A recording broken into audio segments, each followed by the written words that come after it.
We've got a grind on our hands. So I've taken a lot off recently, but I think now we're going. Um, Today I was thinking of just doing a recap review because we kind of came up to date with that, and then we start on this month's topic: what makes you unique, and yeah, there's all kinds of stuff that I have in this roadmap that I want to do. I don't know if I'm gonna have the time to do it all in this month, but we could just keep pushing things back. No worries. So yeah, um, I was thinking maybe invert it. So now we're working on like part two stuff every day, and I think we should invert the Wednesday to now be like part one stuff.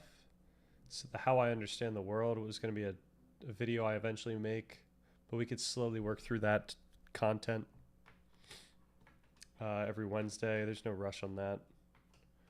But yeah, we now need to just consider part two stuff, which we can go over.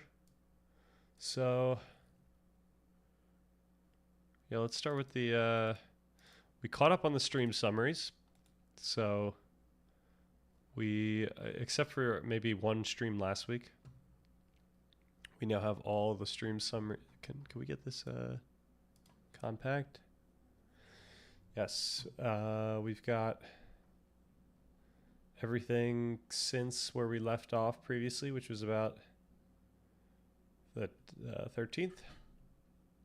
2 months ago? It's been that long? Yikes. Yeah, it's been a long time since I did the stream summaries. But we're back. We're back on we're back up to date, and then I went and made the monthly. So I think I'm going to keep the prompt here. I'm going to probably update the prompt for December. I'm sorry, for November. Oh, can we get this out of here?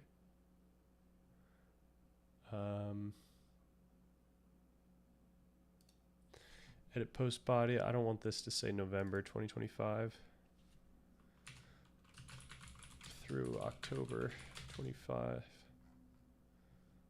because I think I'm going to update it for the November one, which I guess I could have already made since we haven't we've done all the streams in November. So I can cook that up maybe tomorrow, get that out. But yeah, these are going to be in the Substack. So we got dailies in the subreddit, and then I'm going to the Substack. Posted this here. Hello all. While we aim to post articles related to the broader Stan Richardson community and project on this Substack, our live streams facilitate our learning and progress, from deep dives into neuroscience and phenomenology to the occasional derailment into silliness. We know that not everyone cares to or can catch any or every stream. While we already save every single stream's transcript and post detailed, that's ambiguous, because transcript and post is a noun potentially, but we're using it as a verb, so that's not the best. And post detailed LLM generated per stream summaries over on our subreddit. We wanted to create something better for those of you who want to follow the community's progress tangentially, well, without getting bogged down in the daily details. Starting now, we will be posting monthly stream summaries here on Substack. To be transparent, we are generating these using Gemini, leveraging a custom prompt designed for this task/community. And that's what we've got the prompt right here. If you check out the prompt and have ideas on how we can tweak it to capture better insights, better highlights, or more relevant data for future summaries, please let us know in the comments. And then I give how to follow along and everything. I'll do this in every single every single summary. But this one kind of has a bunch because it's June through October. These are all of the months that we've had transcripts for. So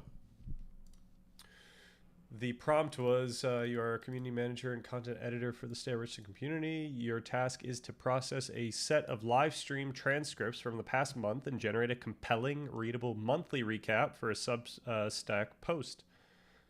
Input context: the Stan Richardson mission. The transcripts are from a streamer / community building a collaborative document called the Stan Richardson Framework. That's not right.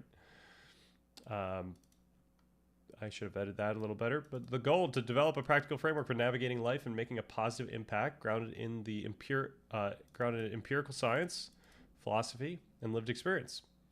The project is divided into 3 parts: Part 1, Part 2, Part 3. The vibe: constructive, intellectual yet accessible, collaborative, and focused on improvement. Task instructions: read through all provided transcripts, synthesize the diverse discussions and work sessions and interactions into a cohesive monthly summary. Output requirements: meta disclaimer at the top of the output before the introduction. Include the following line in italics: this summary was generated with Gemini using the following prompt. Keep text in brackets as a placeholder link. Okay. And I might want to change that as well to the actual prompt. Introduction: write a brief, engaging hook summarizing the theme or vibe of the month. Framework and intellectual progress: the big picture. Focus on substantial work done on/surrounding Stan Richardson stream.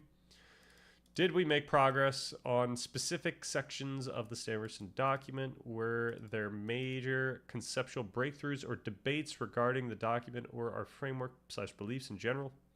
Mention specific philosophers, scientists, or concepts discussed if they were central to the month's work. Community and content meta updates. Summarize progress on the channel itself. For example, new video ideas planned, stream setup changes. So yeah, we should say planned or posted. Responded to. Did we release any major content? Highlights in the nitty gritty. This section is for the viewers who were there. Capture specific memorable moments. Did a specific joke land well? Was there a light bulb moment? Was there a funny derailment that turned into a good conversation? Include all the necessary context so that all readers can understand what happened. Constraint regarding gaming: if games were played, keep coverage minimal. Only mention them if a significant philosophical / educational discussion arose during the gameplay, or if there was a major community bonding moment. Do not recap gameplay mechanics or levels. All right, then we got community shoutouts. Analyze the chat interactions within the transcript. Identify 3 to 5 distinct users who contributed meaningfully. Selection criteria: do not select based on volume of messages. Look for insightful questions that spark community discussion or a deep explanation from Stan. Consistently positive / helpful vibes. Genuine humor that added to the stream's entertainment. Format: username plus a brief 1-sentence justification of why they should be shouted out, or why they are being shouted out. So we want to make this longer, I think. There's a bunch of things that I want to change, but I'll do that for the one I post tomorrow from this past month. Looking ahead: since you do not have access to the internal roadmap document, scan the transcripts for things Stan said about the future.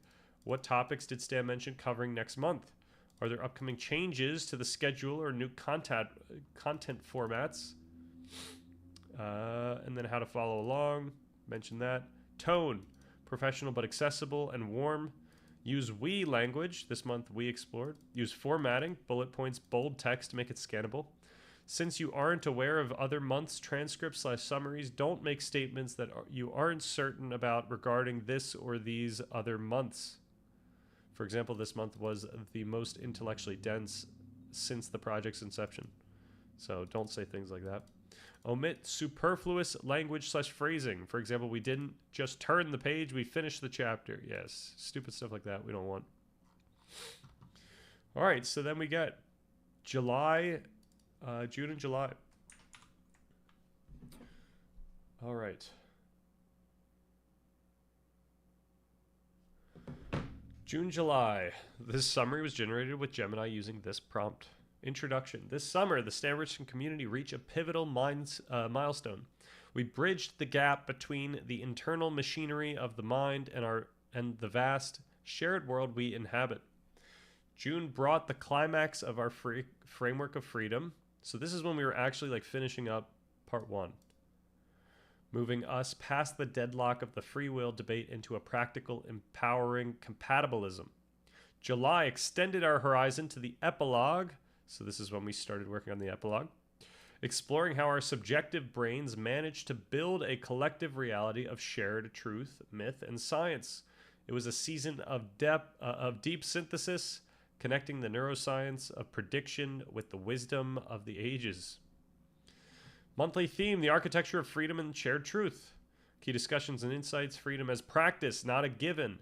We finalized our framework of freedom by rejecting both the ghost in the machine and the idea that we are helpless automatons. Instead, we defined freedom as a felt, constitutive property of our self-understanding. It is a skill we learn. It is a skill we earn through deliberate reflection. So this is, I'm not a fan of this phrasing, but like we can think about it as a skill we earn. Can I do that? Can I change this right now? This is the only place where this is posted, so. All right.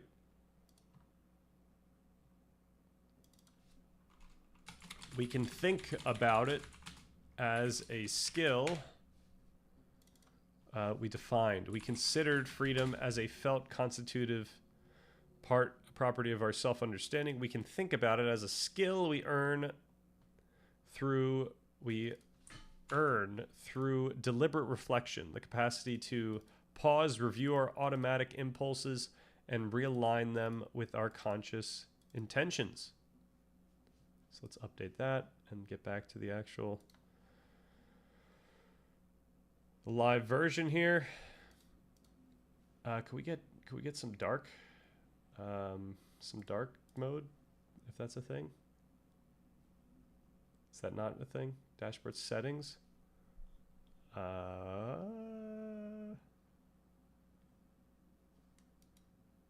Appearance.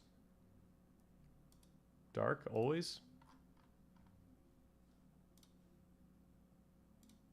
There we go.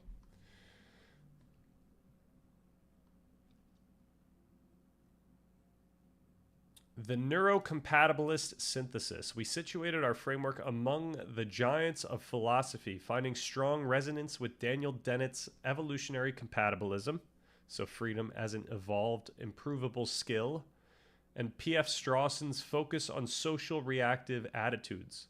However, we distinguished our approach by grounding these ideas specifically in predictive processing, explaining how the brain's architecture allows for the guidance control that John Martin Fisher describes. The paradox of prediction. We tackled the internal critique that a predictive brain might be unfalsifiable. We concluded that even if our scientific metaphors evolve, the phenomenological utility of the framework remains. It provides a user manual for navigating the prediction errors, anomalies that signal a need for growth. So from biology to shared meaning, the epilogue. So this is when we started on the epilogue. In July, we shifted to the epilogue, asking how subjective biological organisms create a shared objective world. We explored the social equilibrium, where truth isn't just a static fact, but a dynamic agreement maintained by our need to minimize social friction, shame, confusion, and maximize coherence, belonging. So this is a highly reductive version of what we actually write, but so that can get clowned on, but hopefully just, you know, if someone's reading this and they weren't there, they at least can be intrigued or appalled. Then they come in here and they yell at me, and I hopefully can explain it in a less reductive way. The two toolkits, the two toolkits, story and science. We distinguished between two essential forms of collective knowledge, narrative/myth, the battle of the gods, evolved to help us navigate meaning and action. Science evolved later as a specialized method to navigate matter and causality. A whole life requires integrating both. So this is also reductive, but it kind of simplifies like the you know, what we get out of these, but it's all about meaning and action, really. And causality in some sense. It's about what matters. All right, community moments. Onion Helmet's big question. Longtime community member. I wonder how it got longtime community member. I wonder if that we talked about that and it just kind of knew from that discussion. Longtime community member Onion Helmet sparked a practical discussion on analysis paralysis and high stakes decision making. The red pill, blue pill moments. Stam reflected that while we often rely on intuition or sleeping on it, the regret we feel later is often unreasonable because we made the best call with the information we had at the time. All right, the rabbit hole of ancient cults. Uh-oh. User Embrace Primalism introduced the community to the work of Ammon Hillman. This is literally the first time I think we met both Embrace Primalism and Ammon Hillman, sparking a fascinating detour into ancient Greek linguistics, pharmacological rituals, and the chemical muse. This aligned surprisingly well with our discussion on how altered states and biology have historically shaped human meaning making. That might be almost to the extent where the analogies or connections reside. The mimetic connection. User Anarchist brought up Rene Girard and mimetic desire, leading to a comparison of how our desires are socially mediated, a concept that fits neatly into our framework's view of socially constructed values. Nice. Work in progress. The freedom framework. Part 1 is effectively complete. We have drafted the sections on freedom through understanding, freedom through reflection, and the emergence of compatibilism. Right. I wonder if we should... I'm going to edit that as well, because we really should highlight all the facets of freedom. So freedom through reflection and freedom through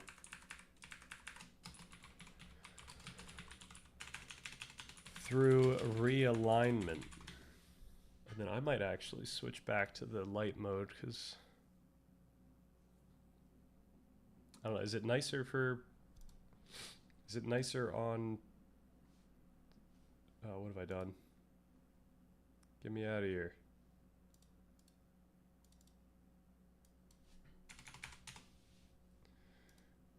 Is it nicer on people's eyes?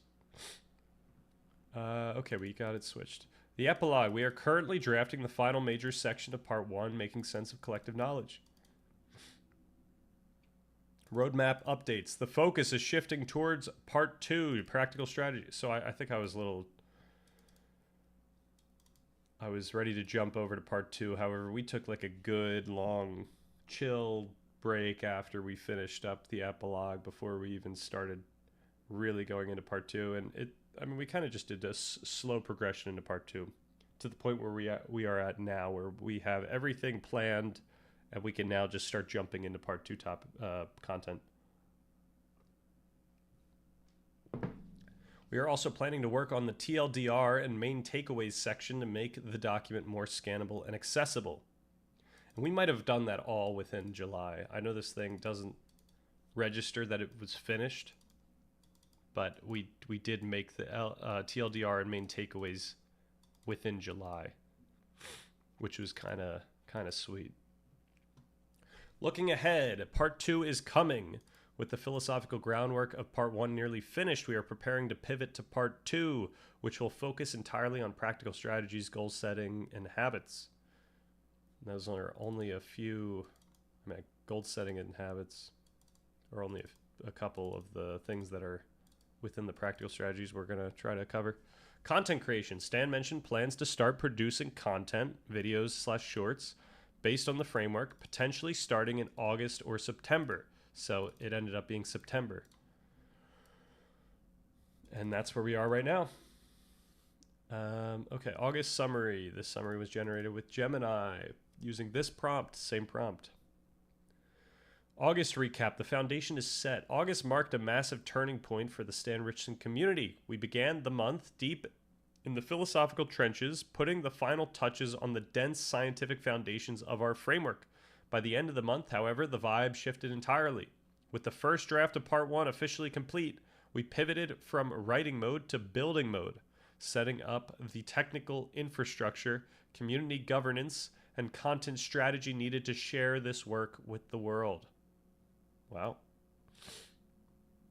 Here is a look back at a month of deep theory and practical construction. All right, so maybe this is where we ended Part 1. The first week of August was dedicated to finalizing the most complex sections of the framework. We connected the dots between empirical science and our lived experience to answer the ultimate question: what kind of freedom do we actually have? The science of experience. So yeah, I'm not sure if I was like going back through and maybe we were doing the TLDR and main takeaways, or maybe we were reading through this stuff. This might have been the month where we were doing like a read through of the entire document. We explored how evolution and neuroscience, specifically predictive processing, constructs our reality. We discussed how our brains don't just passively receive information, but actively predict it based on past models. Past models is not the best way to say that, but neuroplasticity and learning. We examined how emotion acts as a gatekeeper for neuroplasticity. We learned that we can't just will ourselves to change. We must engage with emotionally significant experiences to rewire our understanding. Right? And not like we must, as in like we must deliberately orient ourselves towards it. It's just that fundamentally, like there's no like rewiring without the emotion. At least, it's significantly diminished. I'm not sure. I'm not actually sure what happens when you just get rid of emotion. How much does that stunt learning? A framework for freedom. We concluded Part 1 with a compatibilist view of freedom. We argued that freedom isn't about escaping biological constraints, but about the capacity to reflect upon and reshape the conceptual frameworks that guide our actions. All right, making it accessible, TLDRs and takeaways. Recognizing that a 100+ page philosophical document is a heavy lift for new members, we spent the mid part of the month ensuring accessibility. The main takeaways: we drafted comprehensive TLDRs, reducing the content by 50%, and bulleted main takeaways. I guess it's not even bulleted, but maybe I said bulleted at a point. Reducing it by 75%. The goal: to create a curriculum that allows anyone to engage with the ideas, whether they want the deep dive or just the practical tools. All right, building the machine, tech and community. With the manuscript ready, Stan shifted focus to the infrastructure required to sustain a growing community. Coding and automation. We spent several streams in the weeds of Python and API integrations. We built automated stream scheduling bots, a Discord integration to sync community updates, and a pipeline to automatically transcribe VODs for easier content repurposing. So I must have... Right. Once we built the transcription tool, we had maybe 2 months, I think, that we could download previous VODs and transcribe them. That's why we made it here. We didn't make it when we first started getting transcripts, obviously, in June.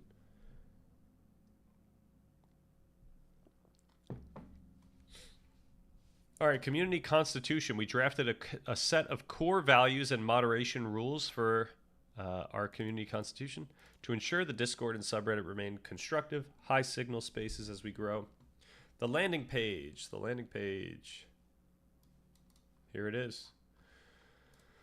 We polished the public-facing documents to ensure that when new people arrive, they immediately understand what we are building and how to get involved. I don't think we have the how do we get involved right here, actually. Maybe we should do that. We have the community info without the how to get involved. This is kind of ugly, actually. Yikes, it's cleaner in the Substack right now. Building the machine, tech and community. Okay, we did that. Looking ahead, the September launch. As August closed out, the conversation turned entirely to marketing and content creation. Cutting the tape. Stan mentioned that September will be the official launch month. The focus will shift from drafting text to producing video essays and short form content based on part 1.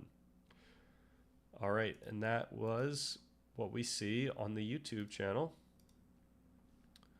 So all of this, right, 3 months ago, what was this? August 31st. So that starts us off. Man, I was eager. I got it out before the month ended. Part 2 begins. While the content machine spins up, we will officially break ground on Part 2, moving from abstract theory to the concrete tools for everyday decision making. It has been a year of foundational work, but the engine is finally built. See you in September. So at this point, it had been a year and a few months of foundational work. All right, then September hits. September 2025 recap. Silksong, strategy, and the state of the framework. September was a month of duality for the Stan Richardson community. We balanced the rigorous intellectual work of outlining part 2 of the framework with the long-awaited and slightly chaotic release of Hollow Knight Silksong. Yo, and you know what's good? Can we pretend that airplanes in the night sky are shooting stars? Is it our like shooting stars or is it our shooting stars? But regardless, howdy, and how's it going? I'm just going through our month summaries, which I do want to make more beefy in the future, just because we do a ton in a month, and I feel like this is kind of too reductive. But yeah. From deep dives into the neuroscience of goal setting to the struggle of simply purchasing a video game on release day, this month had it all. Here is what we accomplished in September. All right, the main quest, building the framework. Wrapping up part 1 in the introduction video. We spent significant time this month polishing part 1 and preparing it for a wider audience. We reviewed constructive criticism on part 1, focusing on making the abstract philosophical concepts like universals and particulars more accessible. A major focus was drafting the blueprint for the upcoming document introduction video. We established that the video needs to act as a roadmap, guiding viewers through the rational story of the framework rather than just reading the text verbatim. The thesis, we reaffirmed the central thesis of part 1. Freedom is not the ability to defy causality, but the self-conscious capacity to reflect upon, understand, and deliberately influence the very predictive models that generate our experience. Are you doing all the stream summaries? Question mark. Are you saying, am I reading through all of them? So we are up to date on the daily summaries. I'm not reading through the daily summaries because we don't have time for that. But what I did was make month summaries. These are going to be on Substack, and because we just had a bunch, I didn't want to do a different post for each one, so I did June through October all in one post, and then I'm gonna post the November one probably tomorrow. I kind of want to update the prompt that builds these, just because I think it needs to give us more.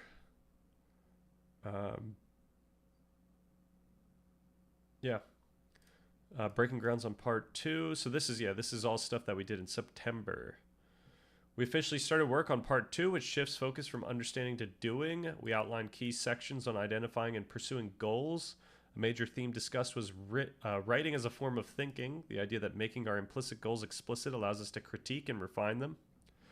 State story strategy. So I feel like we did this one day, but we discussed the state story strategy model as a way to reframe our approach to obstacles. We need to manage our physiological state, the story we tell ourselves about the problem, and then the strategy to solve it. So I feel like the story and strategy are kind of intertwined here, but it's besides the point. The role of habits. We explored how building habits isn't just about discipline, but about habitualizing the insights.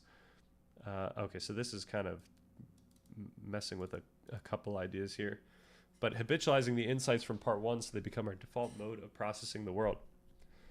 I might just cut that. Can I edit here? Yeah, I'm probably going to cut that point because I don't think it makes sense. All right. Post is out of date. What does that mean? Actually, I think I could just maybe do it again and it'll work. All right, let's do that. Is it gone? Is it still there? It is gone. Update. Update now. And we're out of there. Very nice. Okay. So, all right, side quests and community highlights. The Silksong Saga. The release of Hollow Knight Silksong finally arrived. We attempted a day one stream, which turned into a battle against crashing Steam servers. After much refreshing and a streamer money coming in clutch moment, I think that was you, Onion Helmet, we finally dove into the game. The 480p incident. In a moment of technical humility, Stan realized his webcam had been misconfigured to run at 480p for the entire past year. We are now officially broadcasting in full HD. Am I getting any new comments on the YouTube and Reddit posts? I don't think so. As of like a couple days ago. When was the last one? 5 days ago. We're getting new subscribers, which is cool. And then for Reddit, what was the last time? 2 days ago. We got a nice post. So, yeah, I kind of like how it just like slowly dwindles over time. I probably should be just posting more if I want to keep up engagement. But I just don't have things to post unless I start putting out short form, which I'm just not sure if I'm ready to do yet. Because I think it's going to be somewhat time consuming, even though it is just short form. But we'll see. Poetry Corner. We took a beautiful detour to read the works of Turkish poet Nazim Hikmet.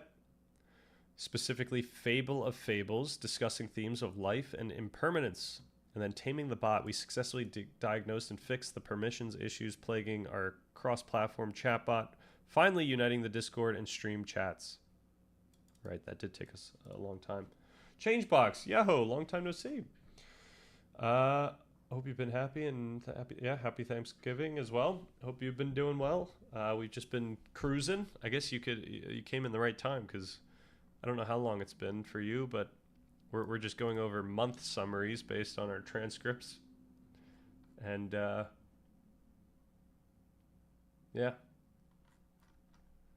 The whole summary is June, July, we finished up part 1 of the document. That's when we did the Framework of Freedom. We did the epilogue, and then in August we worked on the TLDR and main takeaways versions of the document, which are significantly shorter. TLDR is 50% of the document, main takeaways 75, reducing it by 75. So this was like 25% of the document.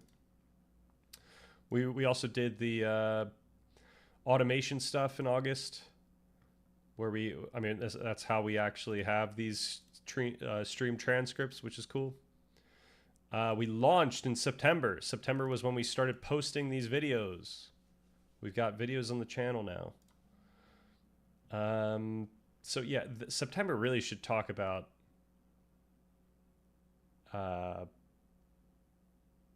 the videos that we posted. Like a ton of this stuff happens in September. Actually, a lot of this happens in a lot of this happens in September. Maybe these past like 2 were in October, but we did have a ton. I probably just didn't talk about them as much. Any Thanksgiving stories? Any political uncles? Nah, it was pretty tame. I think everyone knows to just chill out, to not make it unpleasant for everyone else. How about you? Was there anyone that just needed to say something? It's really hard to like tell whether or not we have a moral obligation to say something to people, but I don't think anyone wanted to. I don't think it would have worked in my family. All right, so in September, the main quest, building the framework, wrapping up part one in the introduction video. We spent significant time this month polishing part one and preparing it for a wider audience. So I feel like it kept saying, it said this multiple times now. I mean, yeah, we actually have been continuously working on part one still, but we reviewed constructive. Oh, actually, no, I already read through this, right? Yeah, we were down to here. Quotes of the month. Oh, look at this. If I saw Jesus Christ performing miracles, I'm a disciple. I'm going to sit there while a man turns water into wine. Onion helmet. We got morality may be the obligation of using our will to keep the universe from going to nothing. Nitro gold. We got there's always a lens, even with all the data. A missed lunch will change someone's sentencing. Local Dadman. And then you were never born, you will never die. Dharmadam. Very nice. So I'm not sure why like the prompt isn't giving the same categories every month, but I do like the quotes of the month. I think that's pretty fun. I know we do like quotes of the day pretty much. You are a machine. Thank you. I would have been quite famous in the 16th century. Yeah. How come? What would you show them? What would be your like party trick? Your 16th century party trick? Here's a quote for you. AI is the reinstantiation of the Gollum myth, but we are living it. Can you explain that one? Is the reinstant of the Gollum myth? Oh, have we covered the? Do I know what the Gollum myth is? Golems are mythological creatures from Jewish folklore, animated from clay or earth and created to serve their maker. Wow, what is happening here? Whoa, these look like quite robotic for not having been. I imagine this is something that came about a long time ago. 16th century. This is the most famous one. Oh my gosh, from Psalm 139.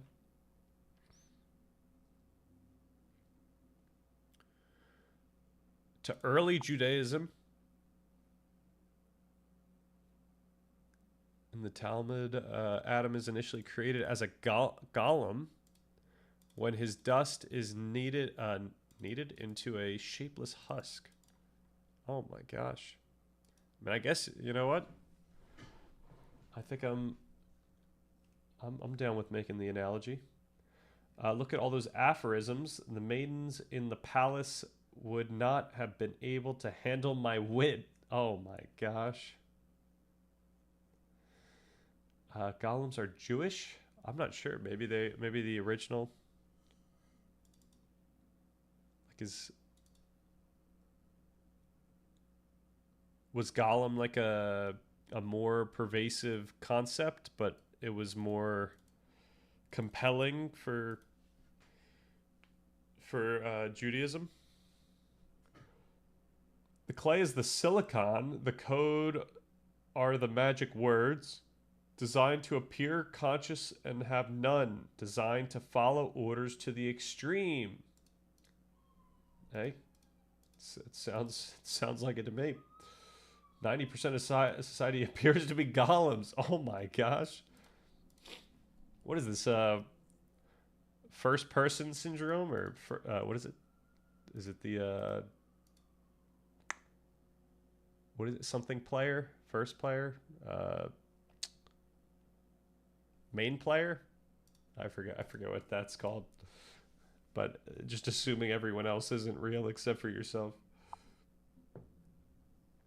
The mythological golem has passed through millennia and is essentially made of clay and magic. Words are put in its mouth, which brings it to life. Nice. I mean, I think that's just generally probably a compelling archetype for a lot of things that we find in life. Yes, you could think of AI as an NPC, right? Oh, AI is going to become more NPC-like as we keep going. At least I think that's going to be the direction unless something happens. But I don't know if we want to go down a something happening road. Exactly, but notice how it mirrors the mythology precisely. Of course, we see it everywhere, but we rarely see it as a reflection.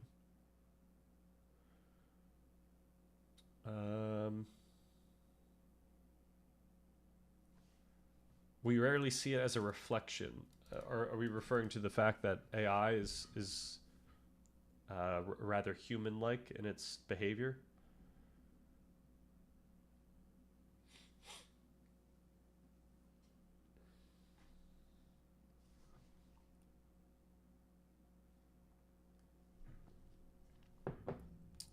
Okay. Looking ahead, Part 2 development, we will continue fleshing out the pursuing goals and realignment sections of Part 2. Expect discussions on focus, motivation, and the ethics of goals. Video production. Filming for the document introduction video is on the immediate horizon. I could have sworn it was done by now. But while the channel remains focused on... Yeah, actually, I'm going to get rid of that because that's like... I think that's factually incorrect. I should have really vetted this more so than I did. No worries. More gameplay. While the channel remains focused on the framework, Silksong has earned its place as a recurring selfish detour. Now, were we done? When did Silksong come out? I feel like we were done Silksong within like 2 weeks of it coming out. Yeah, we would have been done by the end of September. We started playing Hades at some point. No, I meant the reflection to the mythology. There's almost no piece that doesn't fit the wizard who created the way it acts, the things it tries to do, the things it's made from. Right. I mean, yeah, I might say that means it's like a really compelling archetype that stands the test of time. It's similar to like how you know, we could see the dragon, like, you know, in a Jordan Peterson way. We could see the dragon in a bunch of things. But yeah, I see this one's a little more tangible in a sense. Like, you know, it's much closer to home in that way. I'm wondering what other archetypes might be so compelling. But curious if the rabbis see this comparison too. Yeah, that would actually be really interesting. Do we have who's in the field for us? Who do we have as our field correspondent who can go and interview some rabbis?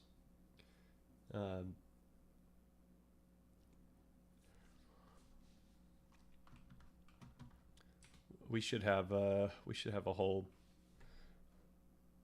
whole street interview team. The mythology was left as warning precisely because it is an archetype. We've done this before, just not with the silicon and COVID code. Thank goodness you said code. I thought we were going into another whole direction.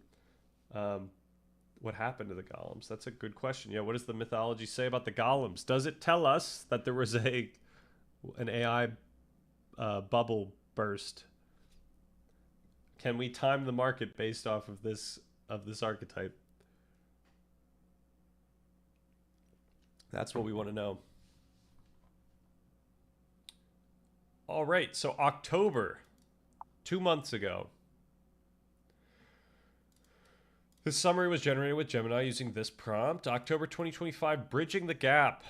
Welcome to the October recap. This month, the Stan Richardson community leaned heavily into the practical side of our framework. After months of laying the philosophical and scientific groundwork in part 1, we shifted our gaze towards part 2, tackling the concrete how-to of navigating life.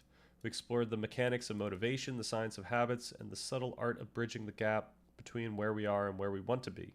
Here is a look at what we built, discussed, and played this month. Okay, so this is where we went into the strange order of things stuff. This is where we started getting into our consciousness arc. I'm going to let you guys read the stories because it's interesting to do your own interpretation. Ooh, I just wanted to point out the obvious. Okay.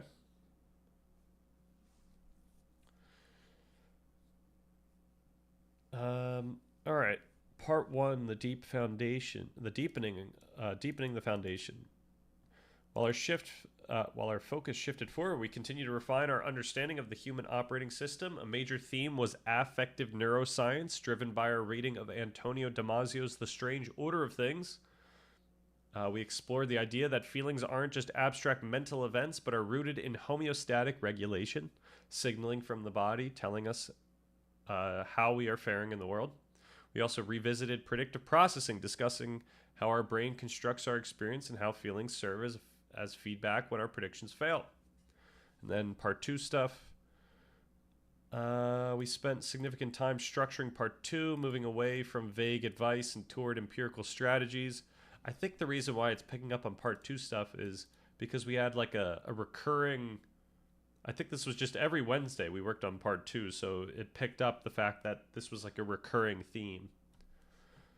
We established that relying solely on willpower is a losing strategy because willpower is finite. Now, last week we found out that we can't think about our brain as like going through fuel. Like it's not like willpower is like burning the fuel. Instead, we focused on habitualization, building automatic systems that make progress the default path, right? So the goal of part 2 is going to be like, what are the easiest things we can add into our pursuits such that it makes everything easier? And that's going to be kind of the same thing for part 3. It's like, what can we leverage from part 2 to make it much easier for us to like do the things we want to do in life and achieve the mental health that we want to achieve. I'm sorry I like to talk a lot because I like to think that the things I have to say are important, but they're not. Oh man. Well, I appreciate the interest, and I imagine they are important a lot of the time. I really came here to say that I'm glad you're still engaging with people, even if there aren't many of them. Thank you. You're an extremely intelligent, thoughtful person, and the more you share with the world, the better. Thank you very much. Yeah, we're just gonna keep at it. Feel free to, feel free to take breaks. Feel free to pop by, whatever. We're gonna be constantly working on this stuff, and yeah, we've got plenty of work to do for the next year. But I do appreciate the kind words, and yeah, we've got some fun.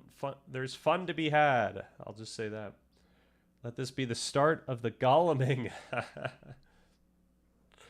Maybe should we have golems as our mascot, or would that be playing too much into the AI thing? Because I think that people are not going to be happy at the amount of AI use on this channel, but hopefully I can justify it with the output and with just the process.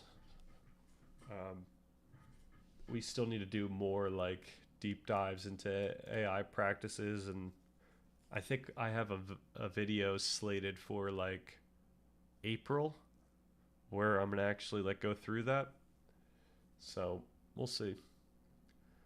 The gap. So I thought this was going to be the consciousness gap, the hard problem gap, but it wasn't. We conceptualized the gap as the space between our current state and our desired state. So this is a very Jordan Peterson way of thinking about things. The discussion centered on prioritizing where we are going before worrying about what we need to do. Attention scarcity and trade-offs. We acknowledge that to pursue one thing effectively, we must sacrifice others. We discussed attention scarcity and the necessity of prioritization to manage our limited cognitive resources. All right, neurochemistry of learning. We even took a detour into the chemistry of the brain, distinguishing between neuromodulators like dopamine, which act locally and fast, and hormones, which act systemically and slowly. So it was probably not great for it to say like dopamine here, because neuromodulators and hormones are the same things. It's just one is describing how they're operating within the brain, and one's describing how they're operating within the body.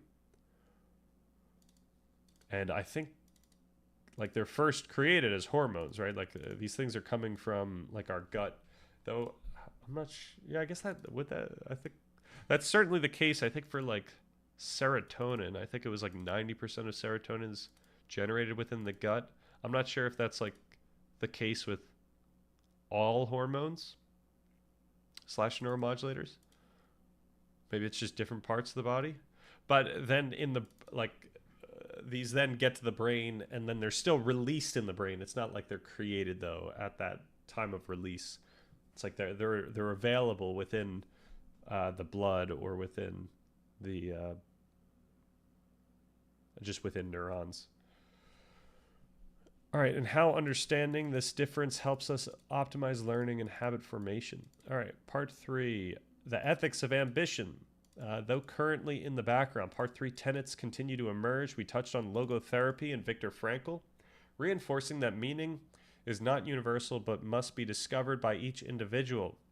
We also explored the implicit ethics of goals, the idea that the very act of setting a goal implies a value structure and a normative claim about what is good or worth pursuing. So that's kind of how we bridge between part 2 and part 3. The body is nothing but a temporal delay for matter. Temporal delay. Do you mind going in more in depth on that one? Like, it seems like it is just it's pushing matter around. So I could see what you mean by that. Like, yeah, homeostasis is just kind of like a process of pushing around matter and energy. We absorb things from the environment and store them in our body and then release them back to the environment. Right? And we could say that about matter and energy. In the sense that, yeah, I mean, I guess we take in matter in that case, and then we make energy out of it, and then we kind of release it to the environment via temperature, and as well as, I guess, yeah, either that or kinetic energy, or we just convert it back into matter and release that. E equals mc squared, so I use energy and mass interchangeably because they are, right?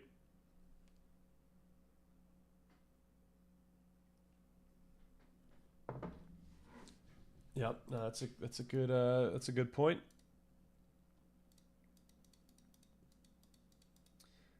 Yeah, we can think about these things from many different perspectives.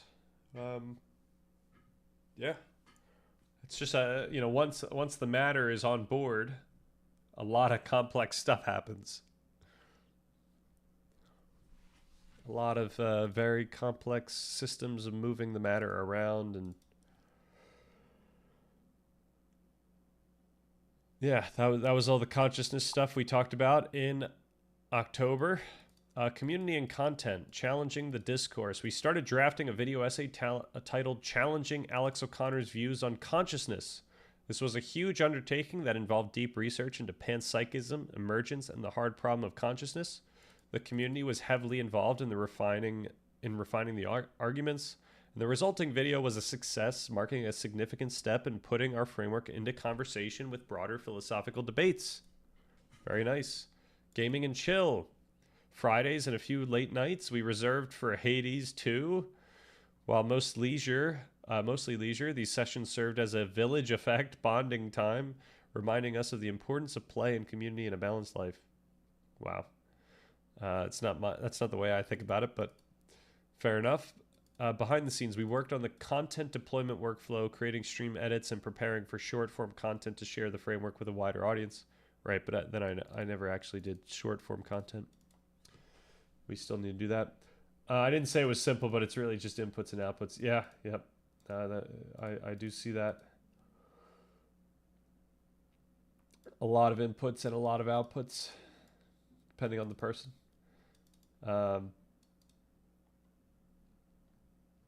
Yeah, and we're kind of moving things around too. Like we're inputting and then we move and then we output, which is kind of neat. Exactly, it's the complexity. Yep. All right, we've got highlights and nitty gritty, and the nitty gritty. Sinned it. A discussion with Dharma Dam about the etymology of sin as missing the mark. led to a great connection between ancient religious concepts and modern goal-setting theory. The frog discourse. User Onion Helmet lightened the mood during a heavy neuroscience segment by bringing up the discovery of a frog species that looked like Kermit. Sometimes you just need a frog fact. Scientific rigor. Stan had to gently push back on some book recommendations, emphasizing that for the framework, we need to prioritize empirical cognitive science over pure economic theory or older philosophical texts that predate modern science. All right, community shoutouts. Energy Domter for consistently bringing high-level academic recommendations to the table, forcing us to clarify why we choose specific scientific sources over others. We've got Atlas Tari, who I don't think we've seen in a little bit, for being for being the resident Hades 2 guide and tech support, recommending Seribot, keeping the stream smooth and the gameplay optimized. Very cool. Onion Helmet for the comedic relief and the David Hume quotes. A reason is a slave to the passions. I don't know if there was one quote or many, but how come Primal isn't there? Primal was in the last month, I think. Perfectly timing philosophical jabs with gameplay moments. Yeah, so last month, or in September, it was, maybe it was October. Oh, yeah, it was a while back where we first met Embrace Primalism, if that's who you're referring to. Yeah. The rabbit hole of ancient cults. User Embrace Primalism introduced the community to the work of Ammon Hillman. That's when we first got in. I think that was before I even did the deep dive. He is actually there. Introduce the community. And it was interesting because that's when we were working on the epilogue. So that's when we were actually talking about how our shared understanding came about. So it was kind of the perfect place for him to hop on. Now, I thought there was a lot more in common with our different perspectives earlier on, but no worries. Okay, looking ahead, the hard problem follow-up. Stan is deep into drafting the script for a major follow-up video to the Alex O'Connor response. The video aims to close the gap, or at least reframe the hard problem, potentially titling it Closing the Gap. Spoiler alert, we didn't. I said solving the hard problem of consciousness. He plans to film this very soon, potentially early November, with the help of a new teleprompter. Woo! Continued reading. We are pressing on with the strange order of things and considering adding the Routledge Handbook of Embodied Cognition to our reading list to further ground our understanding of the mind-body connection. Okay. That's what I have been working on. So yeah, we did the community updates. We've got that done. I'm going to get rid of that here. We've organized all the part 2 notes within the relevant major sections. So now part 2 has an outline that actually makes sense with everything that we're going to have. I think I've come up with for the epilogue, even though I have to be determined and we don't really have anything for it. I think the epilogue would be a nice place for us to talk about all the non-empirical stuff relating to pursuing goals. So perhaps stuff related to Stoicism, stuff related to religious texts. So basically, like, once again, philosophy and spirituality as it relates to these topics, and we can do that in such a way that maybe even connects it to what we've talked about previously in part 2, which everything in part 2 really is going to be close to the empirical science based on it. So Stoicism is very religious. Okay, I didn't realize. Pro was just talking. But yeah, like I think that's we can do a whole thing on mixing the spiritual with the stuff that we've already now found. And yeah, it kind of follows up on the previous epilogue, and it also sets up a good part 3 epilogue where we can do the same, where we can say, okay, what is religion and philosophy say about a moral life, and how does that connect with what we've discussed already, and yeah, this also kind of gives us the opportunity to suggest things that might be moral, even though we're not saying that this is something you should do. It's just like, once again pointing out that these moral traditions came about over long periods of time. We could once again remind everyone that we might be able to think, we could speculate that there's something transcendent, quote unquote, about these morals for having arisen cross-culturally over long periods of time through these texts, through texts that have been slowly and painstakingly developed and iterated on. And so that could kind of point people in a direction. But once again, we can't, even in part 3, we can't tell people what they should do other than stuff that the framework tells people they should do, which is, that's the simple. If you have a conceptual understanding of morality such that there's things, abstractly speaking, that you should do and shouldn't do, then you have a responsibility to figure out what those things are, and you have a responsibility to do those things. And so that's the type of thing that the document can say. It can't say you shall not kill, even though we would suggest that. I would suggest that, at least. They couldn't find a shovel. Oh, what's going on here? I know a guy who said they converted his grandfather to Mormonism so he'd have something to do, they being his family. That's pretty neat, interesting. They couldn't find a shovel. Yeah, like they couldn't just bring him to a farm. I guess it probably ended up similarly. I don't know. I feel like farm tending is a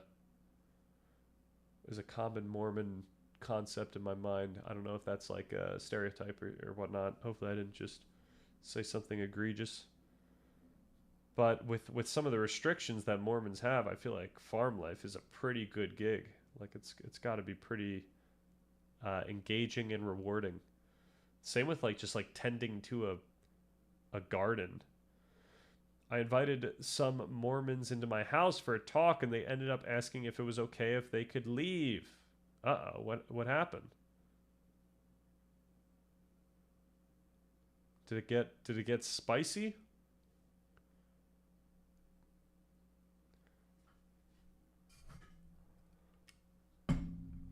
All right, so back to the roadmap. I'm going to get rid of that now. I'm going to move this December theme, what makes you unique. This is what we're going to be working on tomorrow, what we're going to start out on. So I'm currently still doing this. I'm going through the Gemini conversations that I have for generating each of the... we've lost it. Each of the daily stream summaries, and I'm just asking it, hey, is there any content in here that's worth posting? And so far there hasn't been. I feel like the bar has been set a little higher now that we actually have more than 20 subs. But maybe that's not a good way of going about this. Maybe we should just be pumping out content. I just feel like it needs to be content that's worthwhile so that people don't just get pissed off and unsubscribe.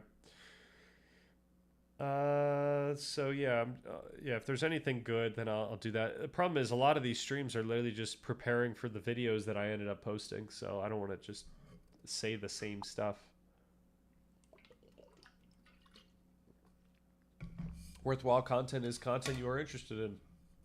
Fair enough. Yeah, I mean worthwhile in the sense of it's not at a level of quality that I would want people to attribute to this channel. If you are curious, the audience will be too. Fret less about the audience. Yeah, fair enough.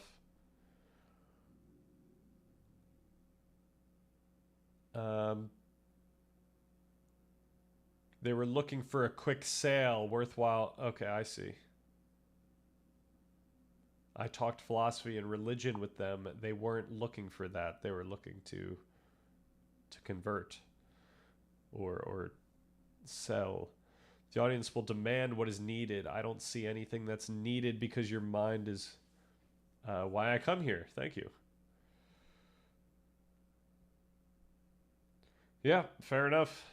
Yeah, the real goal is hopefully we could get like short form content out of streams. Like that would be ideal where I can maybe keep a certain level of quality with the videos that I make and publish. That said, the short form content, maybe we can make that be a lot of the more choppy, just off the cuff stuff that I talk about on stream when we go down a rabbit hole. And so yeah, there's some times where I feel like we go down a rabbit hole enough that it's worth a short form or a long form. I should do a YouTube short from our flight sim night. I think that would be good.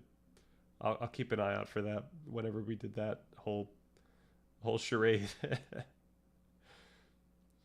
Are you often finding yourself shouting yes yes at my TV?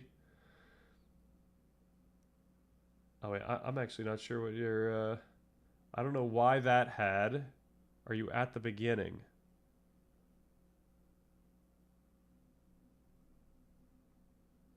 I don't know if those were both together or.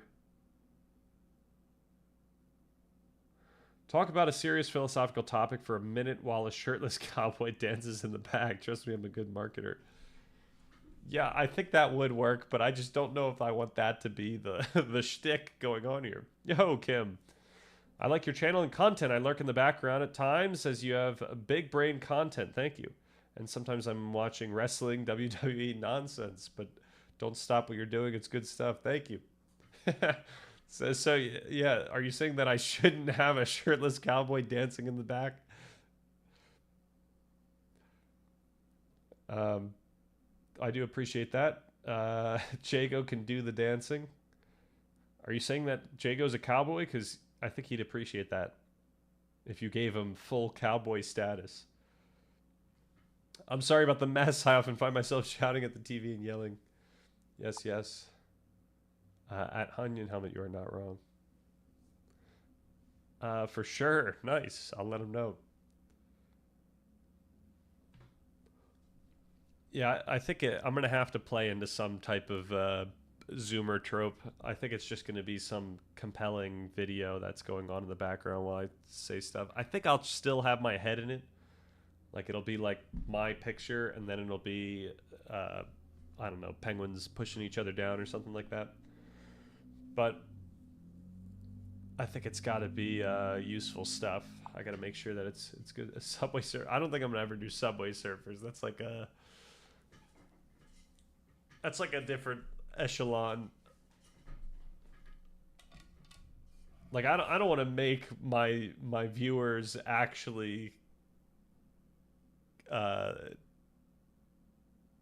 dopamine tolerant. Is that the way I'd say it? Like I don't want to actually do something that would hurt the people watching. Like at some point, I don't want viewers to be addicted to scrolling through my shorts, even though that's counterintuitive. Can I recommend two golems fighting? That would be a lot of fun. Oh, can we get two AIs fighting? I guess that's not that exciting. People do that all the time in like Smash Bros. You just get AI. It would be fun. Maybe like more verbally, it would be fun. Have two AIs spar, but like each of them has like a different type of constraint on how they can go about it. What happened to that penguins running down a mountain video? The one that we generated and looked terrible, or was it one that was real? Because we have all the real ones. Picture fights between AI? I don't know, but I can see you already working on this, and I love it. Yeah, the only issue, yeah, the generated one. I might have gotten rid of that generated one. That thing was pretty ugly. I bet we could get something better out of Was it, what is it, VO? What's the newer one that OpenAI made?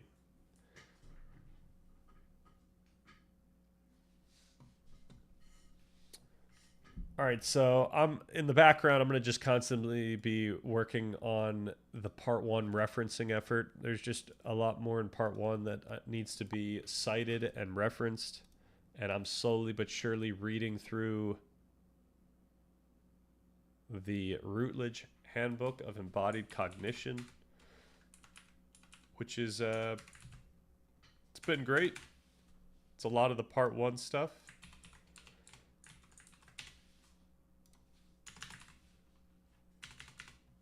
But I still have some ways to go. I want to do a video. Yeah, we need to do a read through of Experience Over Time, which is a part one major section.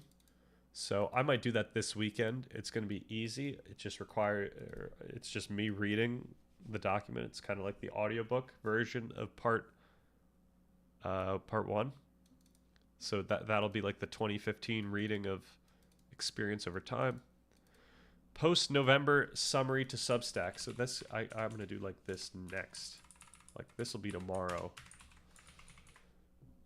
Then there's this video. This is a terrible name. It's very pompous sounding, but I kind of want to just do like a summary of, like a simplified summary of all the consciousness stuff we've discussed. I don't even think it's going to include the retrospective on consciousness section. Maybe I'm going to write this. Maybe this is something to like Substack. Write retrospective on consciousness article. I mean, if I'm going to write it, I might as well make a video on it. So let's just do that video. The retrospective on consciousness is just going to talk about how the wording doesn't fit the framework I mentioned. Like, we can't say that we're physicalist. We can't say that we are idealist. We're going to have to make the argument that both physicalism and idealism like contradict themselves at a certain point.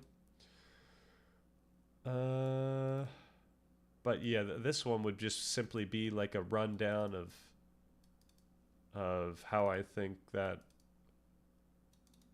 like what I think that we all are experiencing when we see a pen, and we all kind of have a similar understanding of that. And I don't know, we could talk about all kinds of stuff, but in a very simplistic way. Hopefully this would be like a 10-minute video, 20-minute video. I could put it on our / philosophy and whatnot. Maybe this is a video that could do well. We'll see. Yo, Energy Dompter, what's good? Suggestions. Yeah, I'll take a suggestion. I think we're not focused on anything in particular right now. Maybe you can get the AI to activate Batman symbols like sock, pow, blam. That would be kind of sweet. That would be sweet. Oh, could we just do something silly like that? What would be the silliest thing we could do right now? So I'm gonna add the document here. And then I want to say, generate an image based on the contents of this document in conjunction with Batman symbols like sock, pow, blam. And since this is using that banana 2, this should be pretty neat. We'll see. You should be looking at physicalism versus idealism as the uncertainty principle. Either or both can be true, but not completely at the same time. Right, I feel like I always take a more like linguistic, pragmatic approach where I would say that they are both missing the mark. It's not like they're both true. Like, I think we would get in trouble linguistically if we were to say they're both true. Because of like ambiguities of the words that we're using and how they're not used in the same way on both sides. Yo, look at that. This is getting too good.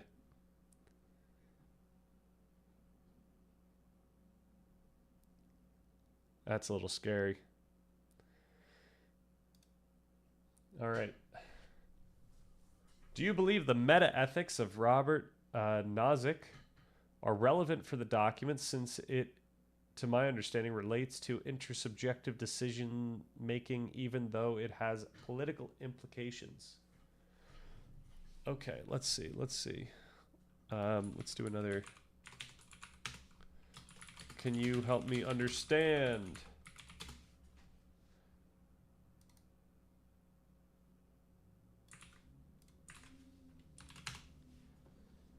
The meta-ethics of Robert Nozick. And it has political implications that we have to look out for. Truth tracking.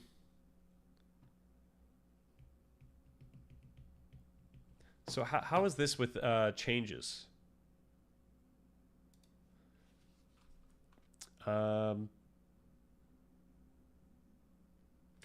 Now can you generate a whole comic book page following this particular story?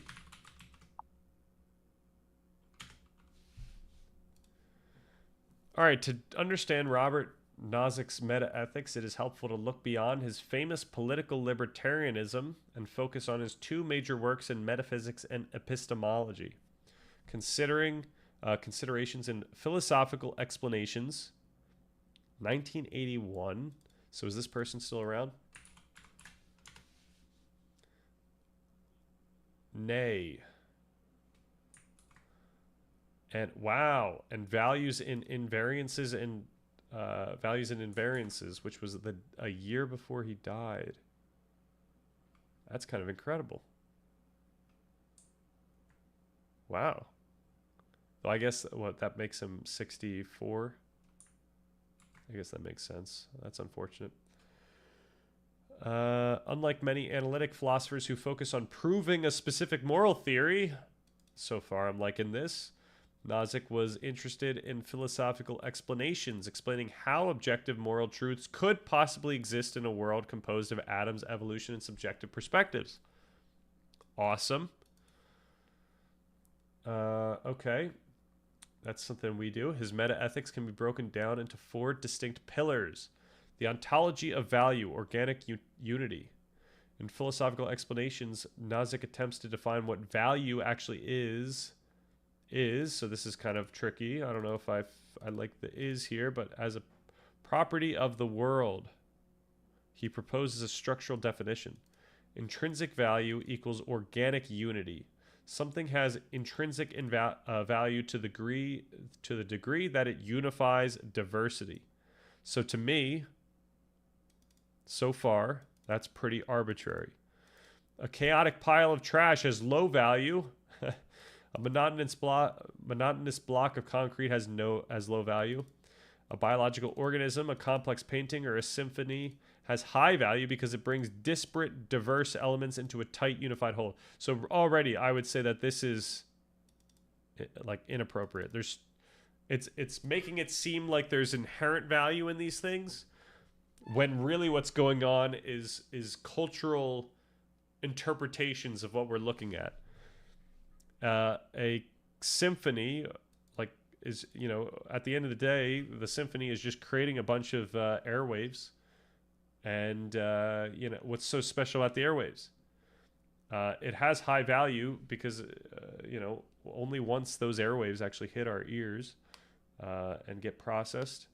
And, why would we say that a symphony is more valuable than, let's just say, like, what's the most annoying, like, instrument you've ever heard? And, like, put 4 of those and then have them all playing at the same time. And yeah, it's similarly like a unified whole of instrumentation, but it sounds terrible. So the unified whole has to be some type of perceptive quality. It has to be something that it's like, okay, these specific frequencies sound good to me. But that's not something that's like inherent in the world. That's something that's specific to how you perceive it. It has high value because me hear sound pleasant, grug like pleasant, satisfactory. That's a good way of thinking about it. Like it requires someone to perceive it as good. A monotonous block of concrete is actually a really interesting physical invention, right? Like concrete, that was a man-made thing. It required putting together certain man-made in the sense that like we figured out how to make like specifically concrete as like this monotonous building material. Of course, I imagine. Actually, I really don't know, but I would speculate that like concrete like kind of occurs somewhere in the world, maybe naturally. But the fact that we get to like create a monotonous block of concrete, you know, you could argue has high unity at least, and diversity. It's like diversity of what though? Like the ingredients that make concrete are diverse. It looks not diverse, but once again, now we're like leveraging cultural and human perception in this mix. A chaotic pile of trash has low value. High diversity, no unity. Depends. If I you know what, this there could be a great example of this. What would be a good example of this? Collections, collecting old soda cans.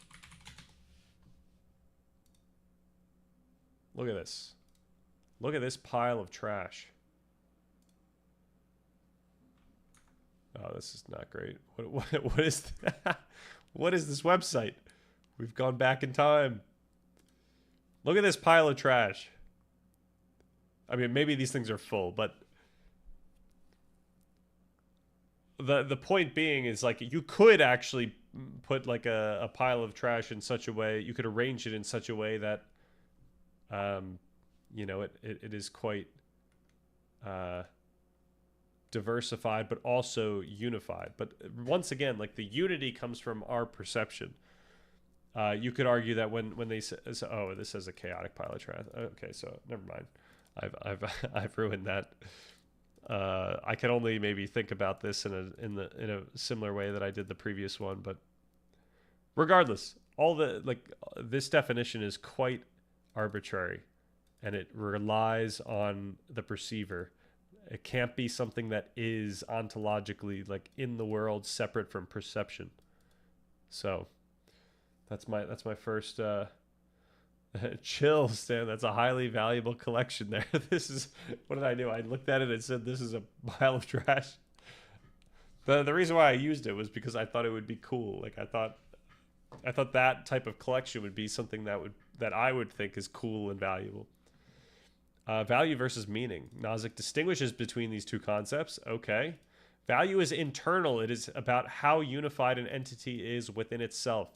So hopefully if anyone gets any takeaway from the stuff we talk about on this channel, it is that we can't think about, when we think about meaning and value, we can't think about that as internal or intrinsic to matter or space or whatnot. Even the patterns themselves.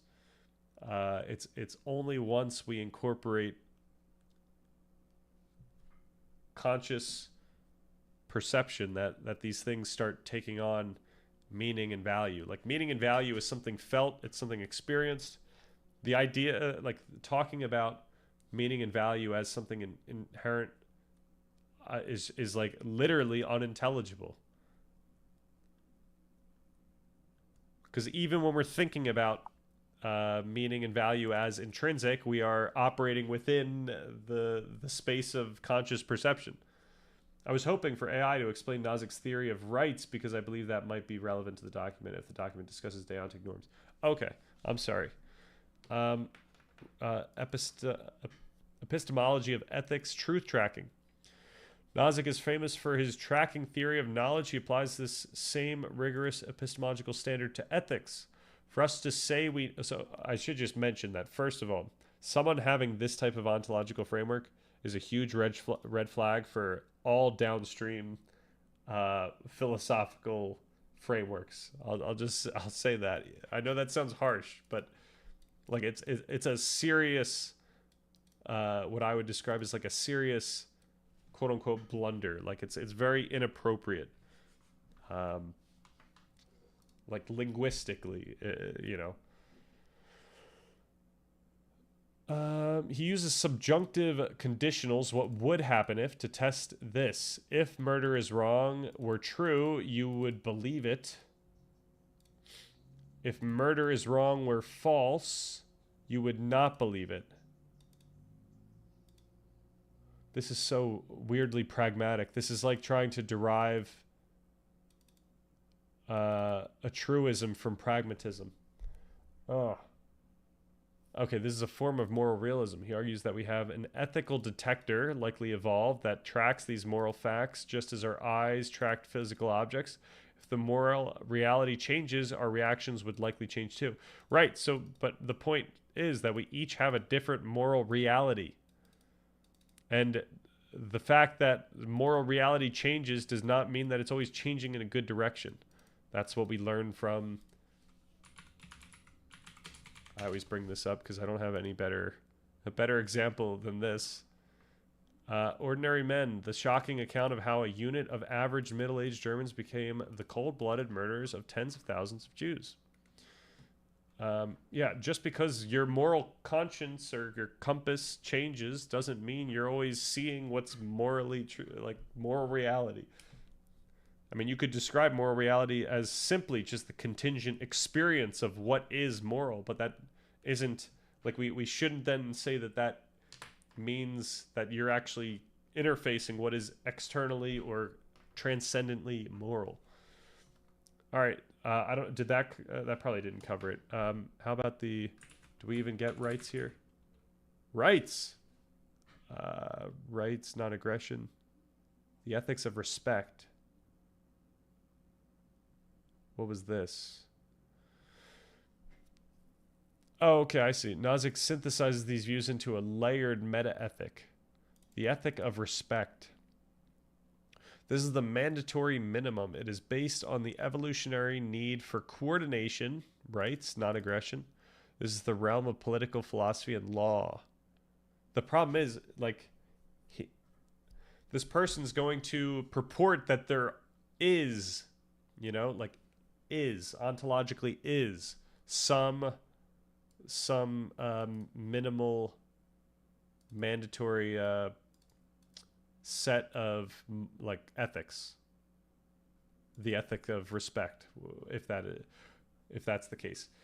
Now, while I think that respect is a cool ethic for a society to have, I think it's beneficial for the society.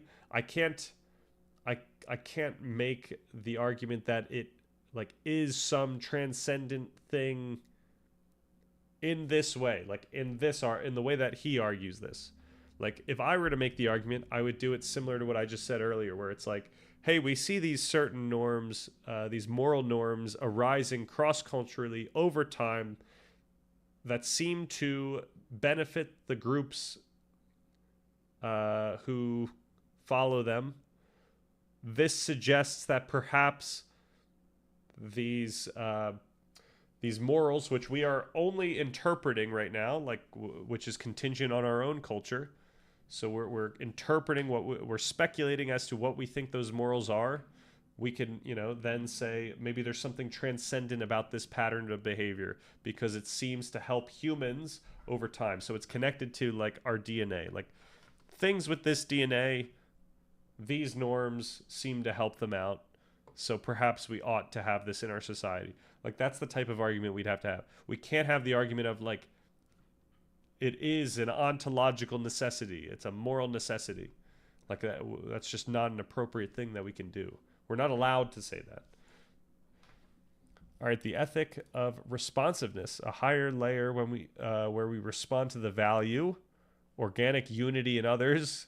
We have to be very careful about the idea of organic unity in others, because once again, this can be taken hostage by subjective interpretation. The ethic of caring / light, the highest layer. This involves becoming a vessel for value itself. So, like, while the conclusions here sound like stuff that we like, I don't like how they got there. And that's not to say I'm going to now throw away the conclusions. It's just I'm going to throw away this way of talking about ethics entirely. I just don't want to. I don't want to be resting on this type of reasoning foundation. I want to get to these ethics. I want to build an argument for why we ought to care for each other, which I think that's what we would put in the epilogue of part 3.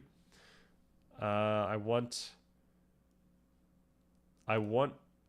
to push the ethic of, I don't know if sainthood it would be though. I would say just charity, not sainthood or heroism, but like, you know, empathy, charity, yeah. Courage is a great ethic.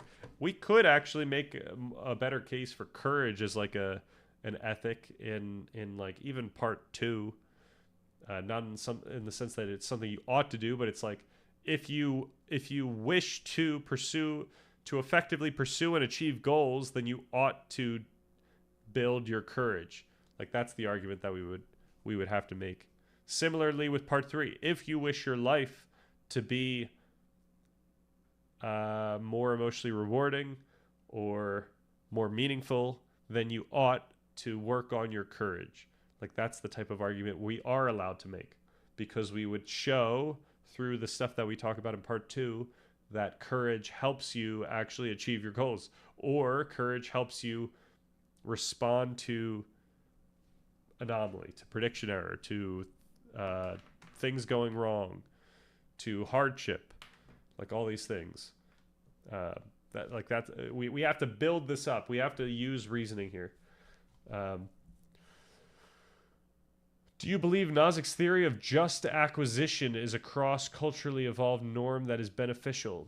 Can you highlight / explain Nozick's theory of just acquisition? I feel like we went over this guy before on this stream, because I kind of remember these tropes. Just acquisition.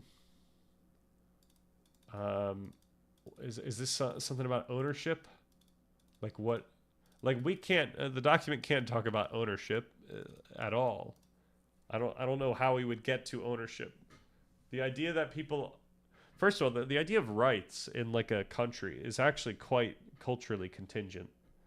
I know that's like not like I'm not trying to imply anything from that. I'm not saying like we ought to take a political stance because of that. Like certainly I wouldn't say that. It's just that like there's nothing inherent about the life or the physical world that we're living in that gives like anything rights.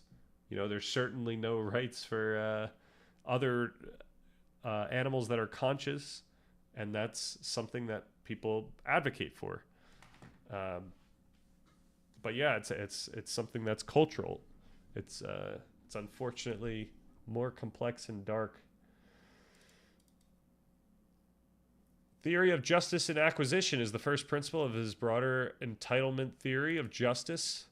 While many philosophers focus on how to distribute resources fairly, who gets what, Nozick focuses on procedural justice. How did you get it? If the process was fair, the outcome is fair, regardless of how unequal it is. Well, the question is, what defines fair? Fair is ambiguous. The easy example is CEOs do a lot of work to get a lot of money. And the question is it fair that they got the money? Well, if you just defined fair by whether or not they put in effort, then you'd say yes. But if you define fair as looking at the fact that many, many people in this world do not have the opportunity to even consider being a CEO. Like they aren't even in the position where they could even consider the opportunity itself. And, you know, you might say that's their own fault, but, you know, people just don't have resources. People don't have educations. So, you know, yeah, like, I mean, I could probably simplify that and make it like a more simple telling, but I think that was probably good enough. What is fair then? What constitutes fair? We're all born into random families, right? In random places in the world, effectively speaking, with significant differences in affordances, whether that is like literal family wealth or if that is. So this is actually what we're talking about in this month. It's going to be all the things that affect how you specifically think about what you can do in the world and whether or not you can do them at like how easily you could do them. So we have to, you know, people have different personalities. They have different IQs. They have different heights. They have different propensities for addiction. They have there's so many things. People sweat more than others, you know. Dear leader chairman, yes.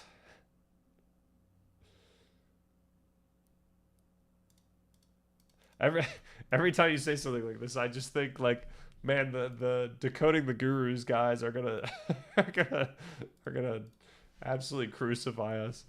I believe Nozick understands fair acquisition as acquisition of resource. Yeah, once again, I probably just made a huge mistake in giving like my first view based off of reading 2 sentences from AI. So my apologies for that. And thank you for being a good sport on my on my inappropriate behavior here. I believe Nozick understands fair acquisition as acquisition of resources by means of voluntarily trading, voluntarily receiving gifts or acquiring previously unowned resources, because those don't involve forcing people to get resources. I mean, we can get into like a whole Marxist analysis, which I don't want to do because I don't know it well enough. But like, you know, the jobs that we take are like opportunist in some sense. Like if there was a job that made me that gave me more money for less work, I would take that.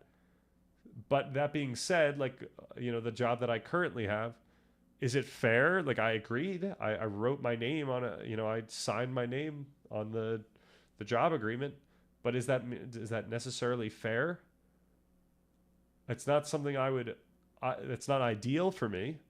You know, people, you know, once again, are born into situations where the job that they get or the trades that they make are not ideal.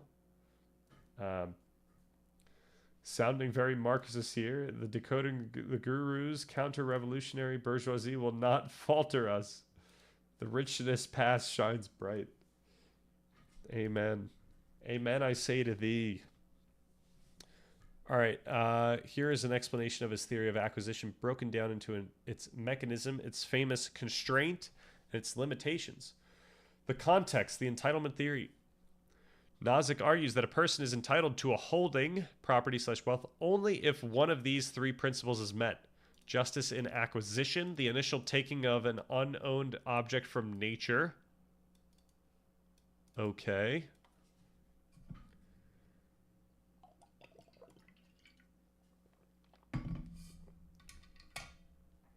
Oh, this is tricky. I mean, yeah, I mean, this is, first of all, this is just a way we could think about this about justice. What belongs to who in terms of from nature? You know, it requires some culture to really have like a bunch of people agree on one way of thinking about this. And obviously, given the country that I live in, it doesn't matter sometimes when certain people think the same thing. If other people just come in and forcefully exert their own thought, uh, their own thinking. So this is certainly not like hammered home. I don't know if this is something that we should ought to prescribe to everyone. You'd have to have a more you'd have to have a really compelling argument for this, but you know, if someone took on, like, I wouldn't make this my moral framework, because if someone is like, for me, I'm always consequentialist, optimization of everyone's well-being. If someone has taken some pivotal land that, like, if someone stumbled upon, actually no, what would be a good example? If where's that huge forest? Where's that huge forest? The Amazon. Where's the Amazon rainforest? If Brazil decides that they want to just burn down the Amazon rainforest, I don't think that we ought to just let them because they own that land. Like, I think there's externalities that affect the entire planet, and in that case, I wouldn't be down with that. Similarly, if someone finds something before others and then they do something that affects everyone else in that spot, then I wouldn't like that either. Hey, that's just me, but Brazil, thank you for the response. They're burning the Amazon rainforest. We need to intervene. Exactly. All right, justice and transfer, voluntarily trading or giving that object to someone else. Right, and this points out, once again, like, two people can have a transfer. You know, maybe it's one CEO selling something to someone else, but there could be a lot of other people who aren't happy about this transfer. It's not fair to everyone else that this transfer is taking place. You know, consider any corrupt deal from the past year. Pick your favorite. Not everyone's on board. Not everyone's down with that. So yeah, I wouldn't describe this as justice. It's not justice for all. Justice is simply just a post hoc description of whether the two people who are in the deal are happy about it. But that's it, you know? So I wouldn't like this either. Justice and rectification, correcting past violations of the first two principles. It's difficult to consider how we ought to how we ought to correct past violations. It's actually very difficult to do that. This is why we need more complex court systems, justice systems. Right? And even those are finicky. And they're especially finicky if we've got really high up people in power being able to snap their fingers and remove the rectification decrees of the justice systems you have. So all this stuff is at the end of the day pretty arbitrary, and we just each a lot of people live in different countries that have different systems, and people in the country that they live in, they probably have an opinion on whether or not what their country system does well is good or not, and that's. Was I mistaken? I'm sorry. What have I missaid? Justice and acquisition explains how anyone comes to own anything in the first place, moving it from the commons to private property. Yeah, once we're talking about this stuff, like, we're so far into the cultural space of what oughts are related to private property. Like, there's nothing inherent about these things. And so so even like an arguing that's so even if this was phrased, Nozick argues that a person ought to be entitled to a holding, and that's perhaps pragmatically what they're arguing here. yeah, I'm just not compelled by that reasoning. I don't think it holds up well at all. But I could be. It's not even like I could be wrong on this thing. It's like you know, perhaps my opinion's not popular.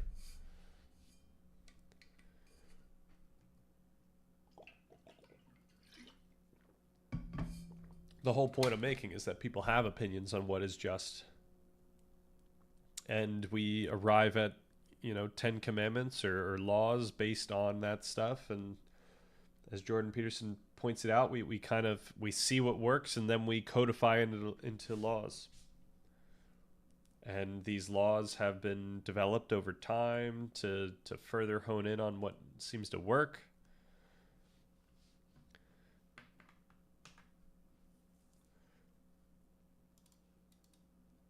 All right, I think I'm going to call it for that one, if that's all right. Oh no, I was hoping for a image for that. Can you generate an image of a whole comic book page following that particular story? I believe Nozick's argument is an extension of Kant's notion that people should be treated as ends in themselves and not means to someone else's ends, and therefore people should be allowed to keep their property because redistribution of their property is using them as means to someone else's ends. Does that make sense?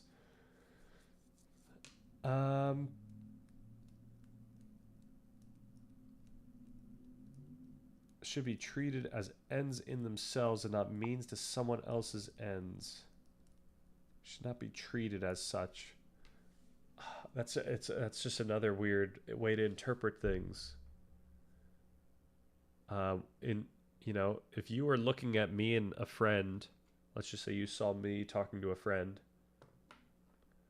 Like, am I not a means to their ends? And their ends is positive mental health. I don't know why we would draw those lines. I support whichever politics gives me an immediate edge. No philosophical argument has power over the corrupt voter. Amen. True. Who's offering the biggest UBI? Invalid URL removed. What does that mean? Come on, come on. Yeah, developing the visual concept, refining the narrative arc, analyzing image generation. I think we're about to get a banger here.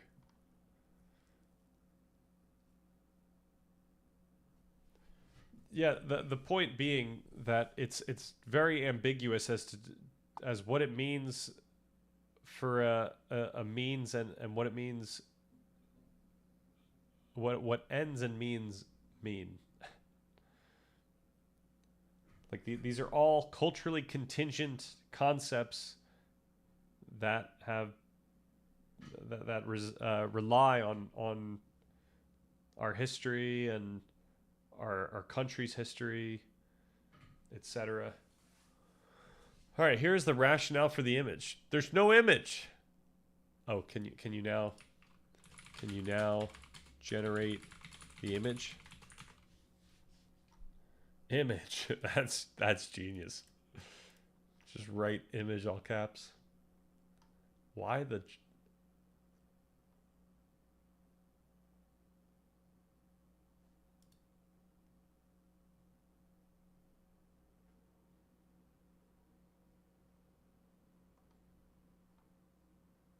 Oh, we're getting nothing here. If I do the this might just do a text as well. That's unfortunate. Maybe it was because I modified the prompt here. That could have messed it up. All right, generate an image of a cowboy dancing with a smart Kiwi with glasses and a smoking pipe, dressed in a suit, sitting on a fancy chair, with his penguin buddy sitting in a dapper suit, sitting to his right, appears to be quite philosophical along with him. All right, let's do that.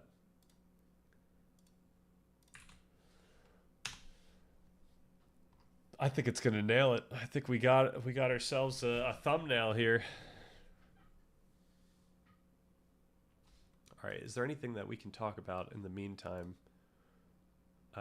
We want retrospective here, making sense of meaning and understanding.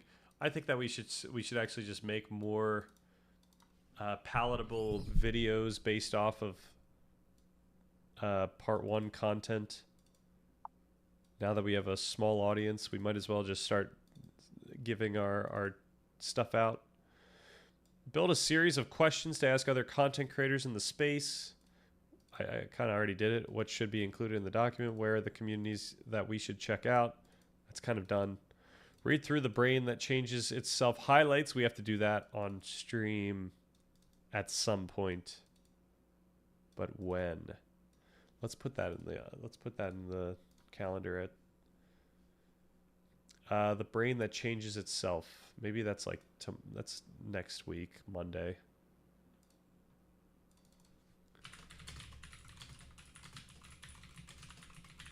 We're going to need multiple days for that. So actually, maybe let's put that somewhere else. I've got astrology day here. Maybe we'll make that next Thursday. And then this is going to be the second day of the brain that changes itself, because there might be a lot here to talk about. The idea with astrology day is like, is there actually any empirical science on astrology conclusions? Because then that would pertain to the topic of this month, which is what makes you unique. But I really want to try. I want to give it a go. I think we have to do it once. It'd be funny if the kiwi was a fruit instead of the bird. I bet it's going to be the fruit. I've got to go, but I enjoyed talking to you. Thank you, Energy Dompter.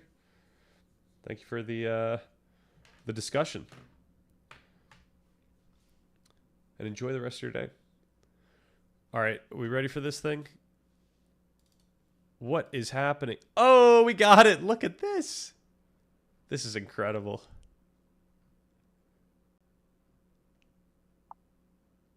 I'm happy about this product here. So, okay, the cowboy is dancing.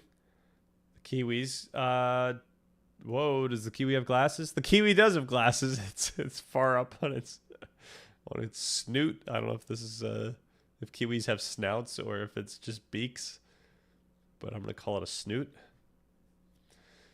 And then we got a penguin sitting in a dapper suit, sitting to his right. So I want to try to test its ability to like keep the same characters. Now generate an image of these same characters in what situation? What situation are we going to here? I was thinking like at a water park, but we could do anything.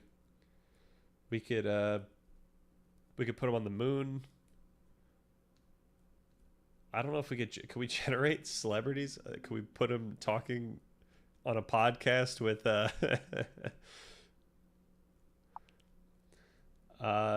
what fits? Oh, trying to land. Okay. Frantically trying to land an airplane. Beautiful. All right. So can this do any type of response or follow-up response? That's the real question. Okay, so I think we're gonna do tomorrow. I want to do actually I want to end this stream by making the post that generates our research reports that we're gonna read tomorrow. This is gonna be our opening to the topic, and then for the rest of the month we can like come up with specific things to look into. Man, there's not enough days. We need more days of the month. Maybe we have to cut this Wednesday content. I'm not sure. I think it's too pivotal to talk about this stuff. Experience over time. This is just getting ready for the video that we do that I film on Saturday. Just maybe looking through this major section once over. I think there's a couple examples I'm pretty embarrassed about, like the using oils in the kitchen. I really don't like, so we can fix that up. Get it ready for the discussion or the actual read through. Friday, fun day. Saturday, I might be streaming. Sunday, might be streaming. Reading The Brain That Changes Itself notes. So this is just things I've highlighted from the book, but I remember these being a lot of fun. So hopefully that's fun. Back to this astrology day. More recommendations, and then we have topics to be determined based on probably what we do tomorrow. And I might change all this stuff around tomorrow, depending on how crazy the stuff we find in the reports are. This marketing plan, I don't know if this is going to be that crazy. We kind of should consider what can we do to push the channel, but I think it's short-term content or short-form content. I think that's like the main thing right now. Still going to be reading that and doing that. Okay, so we've got our month. We've got a lot of things that we can fill up January with. Maybe we could push a lot to January, but January is going to be all about attention and focus. All right, yo, look at this. They're doing a great job here.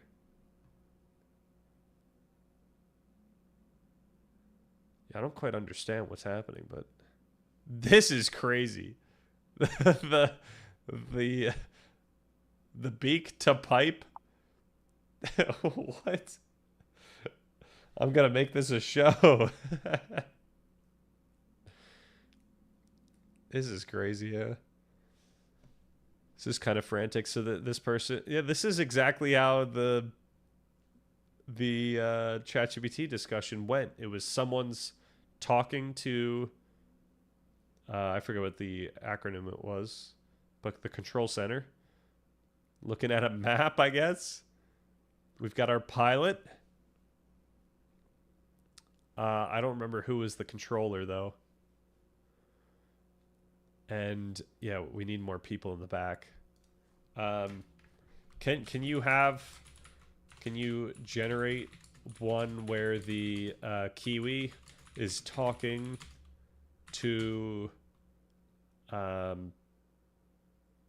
passengers on a full commercial flight? What the Kiwi is an alternate of this, where the Kiwi is talking to the passengers via intercom. I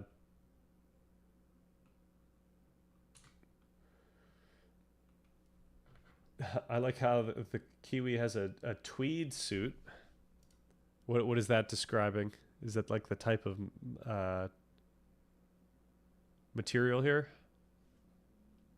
Penguin's still dapper. You got to save these. What are we going to do with them? Also, once again, no one likes AI images. Not no one, but like we would get in trouble for using these for anything. All right, here we go. All right, I think we're good there. So let's start up our thing for tomorrow. I want to write a, should I just say book? A book on the topic, what makes you unique regarding how you understand the world and your opportunities within it. Understand the world, your opportunities within it, and how easily you can identify and achieve your goals. Basically, I want to consider every perspective about what makes each person unique in how they I don't want to say the same thing again, but in how they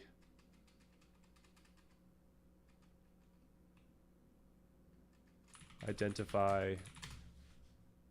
This should be pursue. Peruse, how they peruse their goals. Oh my gosh, how am I spelling this? Pursue, right? And pursue their goals. Pursue goals, their goals.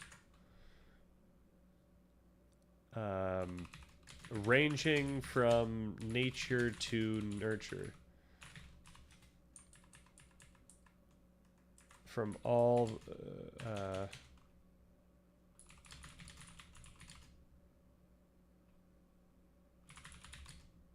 actually, I'll just say ranging from nature to nurture. So if we just did this, like, what do we get for the prompt it gives us? And what do we have for... Oh, look at this. I don't know how this makes any sense. We're in a smaller plane, and where's the penguin? Penguin's gone. Penguin jumped out, but we've got the intercom still smoking. It does. I guess the mouth is here, so it doesn't need it. That's crazy. It could just breathe that in. And yeah, everyone else is pretty chill. Okay. Can we reintroduce the dapper penguin? And can the passengers be significantly more distraught about the oh right, we only said that they're trying to land the plane, but about the plane's situation. In other words, it's not a planned landing. All right, what do we have here? We've got investigate the genetic and neurobiological foundations of personality, temperament, and cognitive styles, learning preferences, multiple intelligences that influence an individual's unique worldview and intrinsic motivation for goal pursuit, the nature perspective. Research the profound impact of early childhood development, family dynamics, educational experiences, and cultural background on shaping distinct worldviews. This is great. Opportunity perception and strategies for identifying and pursuing personal goals, the nurture perspective. Research major psychological theories that address individual differences in motivation, self-efficacy, and goal setting, such as social cognitive theory, self-determination theory, and theories differentiating between fixed and growth mindsets. Explore the role of unique perceptual filters, cognitive biases, and heuristics in how individuals interpret information, assess risks, define opportunity, and measure personal success.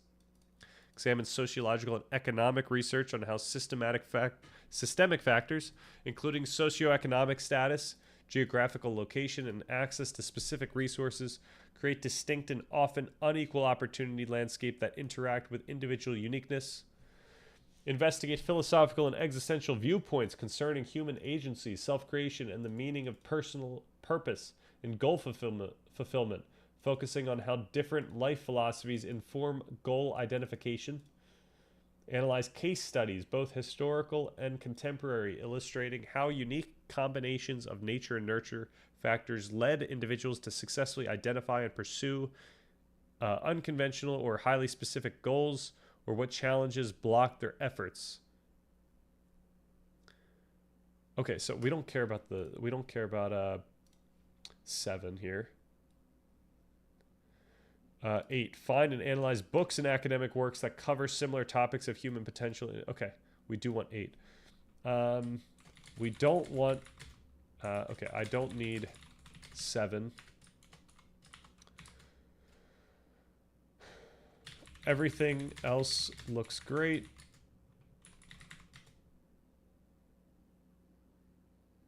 Actually, you know what? 6 is somewhat unnecessary unless we're viewing this at a population slash culture. No, let's actually just keep 6.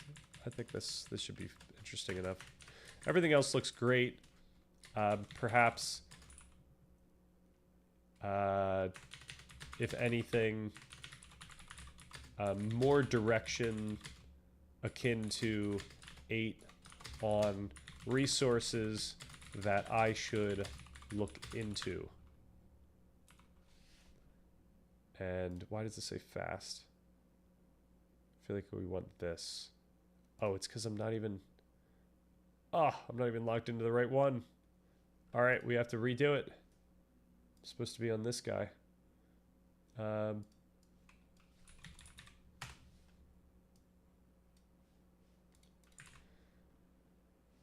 Can I do this, actually? Can I just grab this?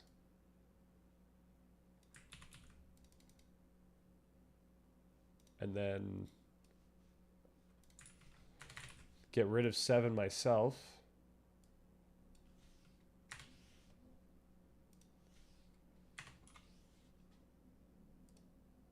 Deep research. Let's see what happens there. What we could do, though, is we could get chat up. Oh, I guess we're getting chat up over here. Did we get a new... Yeah, look at this. All right, the penguin's back. Very concerned. There's another plane outside. I guess we have already landed. I don't know what's happening here. We're pretty low to the ground. Everyone is... Yo, how did they get up here? This is crazy. They're all chill, though. They don't care. This is a weird looking plane now. I could swear that's a different species of penguin. That might be. Yeah, that's gotta be, right?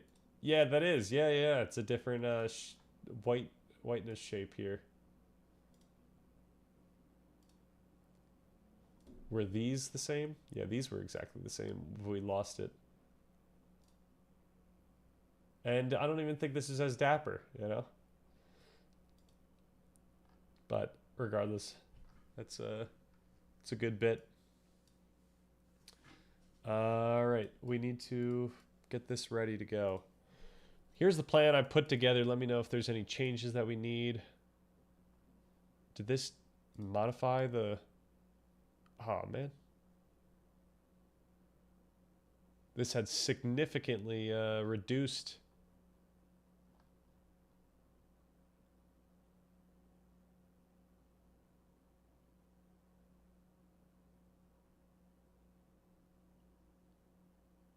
Huh.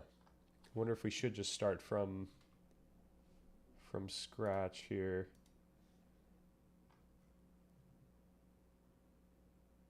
No, that's not what we want. We want this guy. Nope. Where did the oh, I guess it's probably the backspace here, yeah. All right. I'm gonna just go with this then. New, boom, deep research. Realistically, what you doing if a PMC keeps this document in their jacket's pocket and frequently refers to it? What is a PMC? What is a PMC here? PMC. Okay, wow, I just straight up doxed myself with that one. How does that work? PMC. Acronym. Military. Private military company. Project management. PubMed Central. To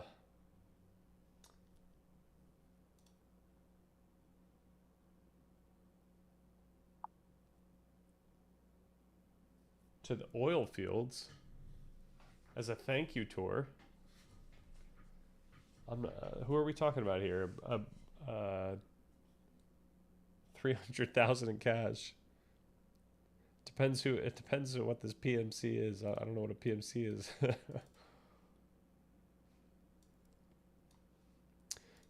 But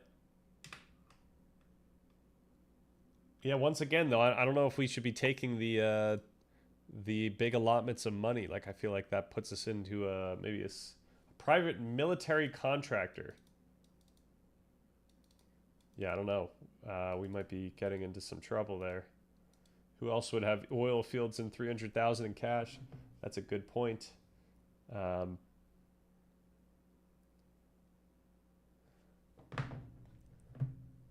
yeah, I don't know if that puts us into like a weakened position with regard to our network or integrity. I'm not sure. All right, so what do I want to get rid of here?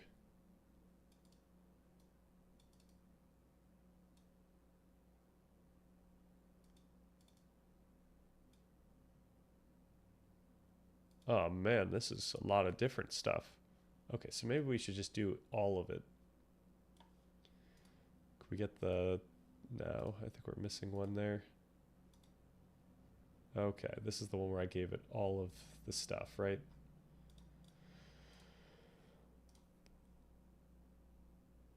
All right, let's just run them all. Let's start this research. Let's see what happens. I do want to now take this, and I want to put this in the chat.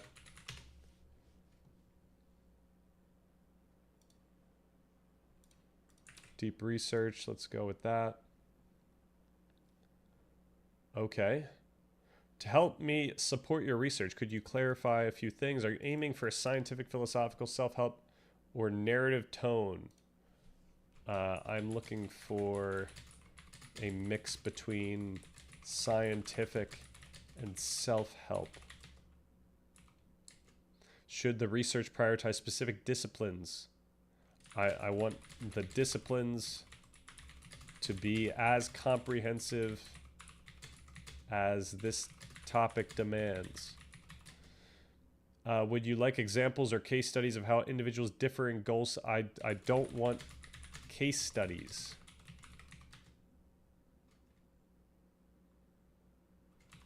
This needs to be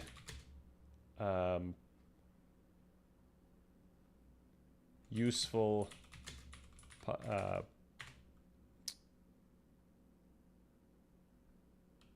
empirical data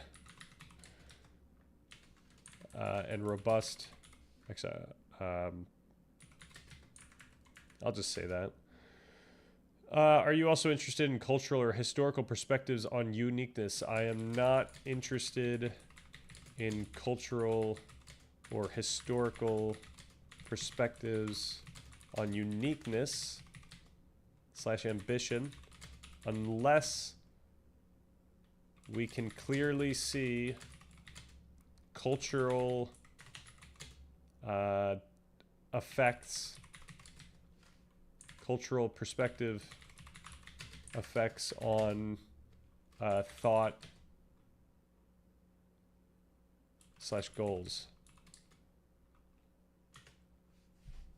All right. Great. I'll start compiling a comprehensive overview of the empirical foundations behind what makes individuals unique and how they understand the world, recognizing opportunities and pursue goals. This will draw on disciplines like psychology, neuroscience, genetics, and developmental science with a balance between scientific evidence and practical self-help applicability. Got that one going. All right, I think we're good to go. I don't think we need to stay here. And then I might run this one, and then we can just like kind of juggle these tomorrow. Can I run another deep research? Is that allowed here? Research philosophical perspectives on phenomenology and subjectivity to address the qualitative existential differences in how individuals experience reality and their place within it. What? Okay, let's edit this one. Let's get out of that. 1. Research cognitive psychology frameworks regarding individual differences and perceptions. Okay, that's good. Investigate the biological and neuroscientific basis of goal-directed behavior. So this is all going to be the following month, but we might as well include it here. Explore the impact of neurodiversity. So that's something that I think this other one isn't including. Analyze the nurture perspective by searching for sociological and developmental research on how upbringing, attachment styles, and socioeconomic status shape a person's sense of agency and horizon of possibility. So the nice thing that we're getting at with multiple different of these reports is like we're getting examples of how we could structure this section. Like, I don't know how we're going to structure that section yet. But once we start looking into all this stuff, then we really want to consider like what makes sense for oh no, what have I done? Oh, this was the old outline? Yeah, this is where we started. The various philo notes that I think we ended up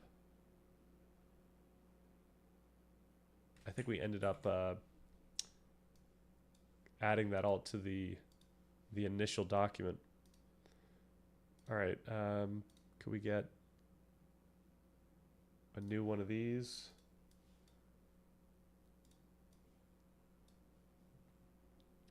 SRD.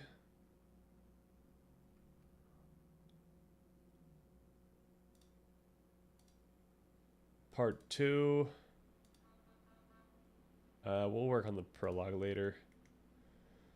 The context of you. So this is what we've got going on here. Maybe we get one more where it's just literally this. Actually, I don't know if this is beneficial to throw in. What would my react? Yeah, I think my reaction. Like, I would have to really think about it though. Like the idea of adding 300K would into this mix would then have me like doing a trade-off of like, would it actually just be beneficial for our mission for me to take that and to be clear about and to just like be very careful when I go there that I don't sign myself up for anything.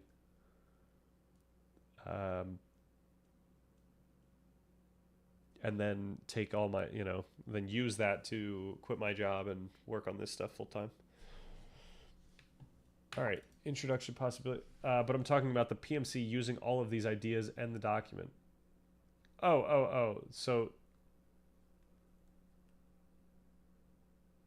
I'm sorry. Are they offering to buy this from me, or are they just happy about it? And it's just like, what are my thoughts about them using all these ideas?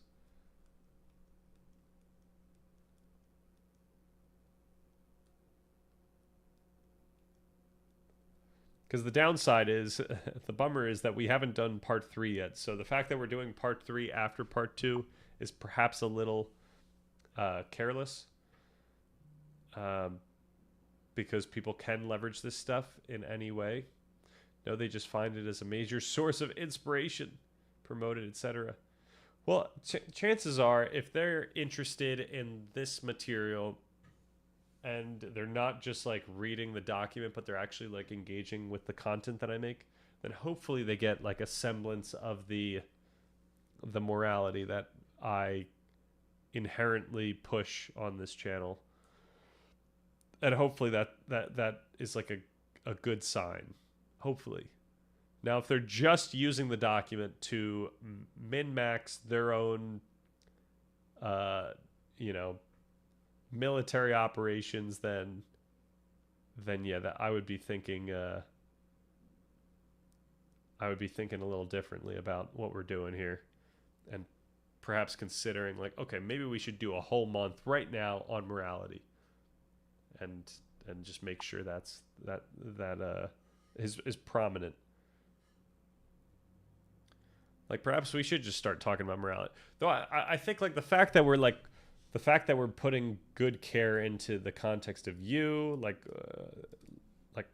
this is how we're going to start part 2. I think this points out that we care about the differences of each person in such a way that implies that perhaps people ought to care about those differences in other people. Very, very balanced approach, sir. But, of course, someone could just take away the practical implications of this section just for their own life, if they're narcissistic enough. Like, we're going to talk about things like scarcity. Do I have scarcity here? Where do I have scarcity? Right here. Which points out that when people are in these states of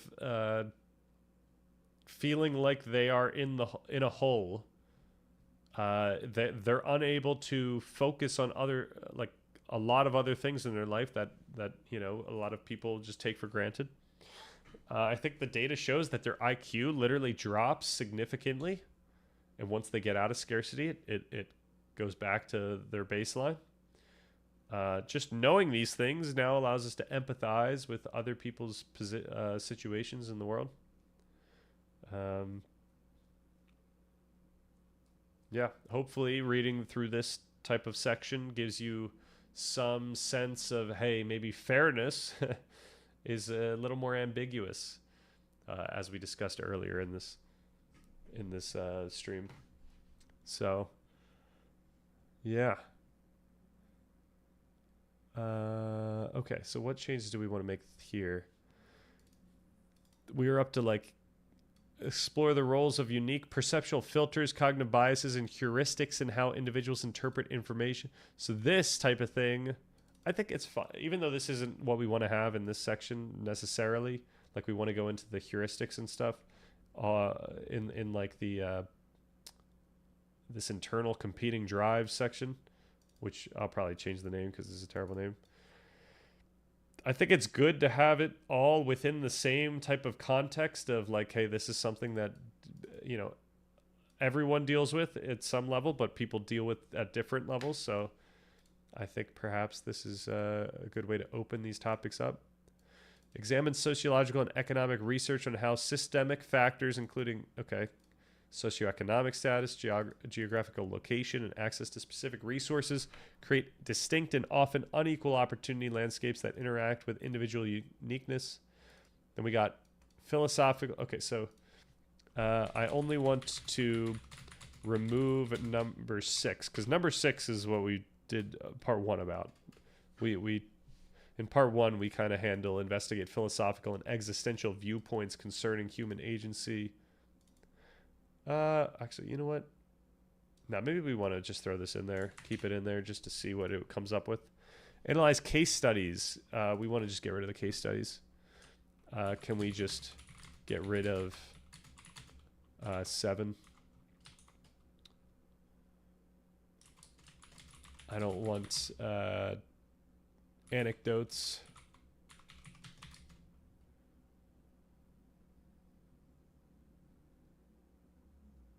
Find and analyze books and academic works. Okay. Oh, this is... Oh, man, I forgot. This is not the one. Yikes. Okay, I meant to be looking at this one. Analyze the nurture perspective by searching for... Okay.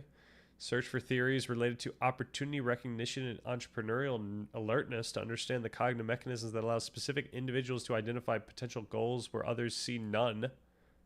Whoa. This is not something we want in like early sections. This would be something in the major section of identifying what to pursue. Can we just remove 5? Examine the influence of cultural background. Yep, we want that. Research philosophical perspectives. Remove 5 and 7. So this is what I was referring to. This is what we did part 1 on. Philosophical perspectives on phenomenology and subjectivity to address the qualitative existential differences in how individuals experience reality. You know what? No, I want to keep that in still. Synthesize these findings to... Okay. Boom. This is done. We'll read that tomorrow. This is Gemini. Where's the ChatGPT one?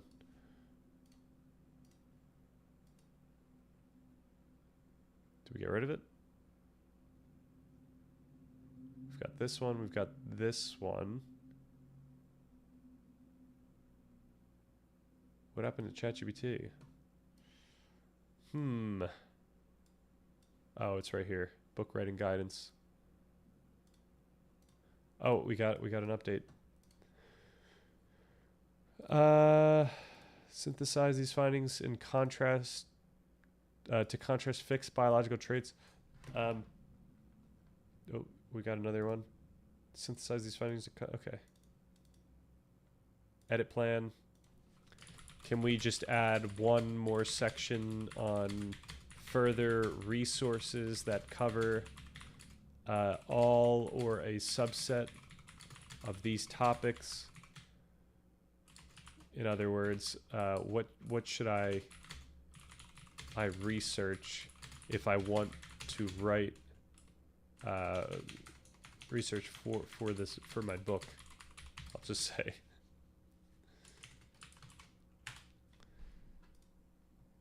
All right, that should give us another. All right, we got ChatGPT taking a lot of time. We've got a paper here. And I think we could run this one. Synthesize these findings, identify and compile a list of seminal books, key academic journals, and authoritative resources covering the intersection of cognitive science, developmental psychology, and goal pursuit to serve as a primary bibliography for the book. Let's start. All right, we've got 3 things. I'll just probably be reading and throwing notes in to part 2 tomorrow.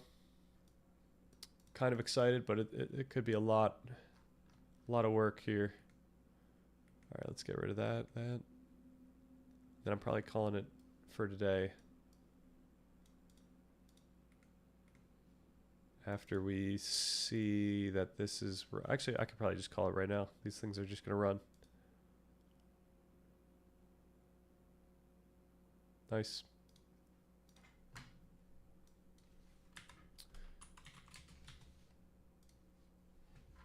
All right, number 1. Then I'll do those other ones. All right, I'm gonna call it here. Thank you all for chilling out. Exciting things to come. Yep. Have a good night, or have a good rest of the day, depending on where you're at.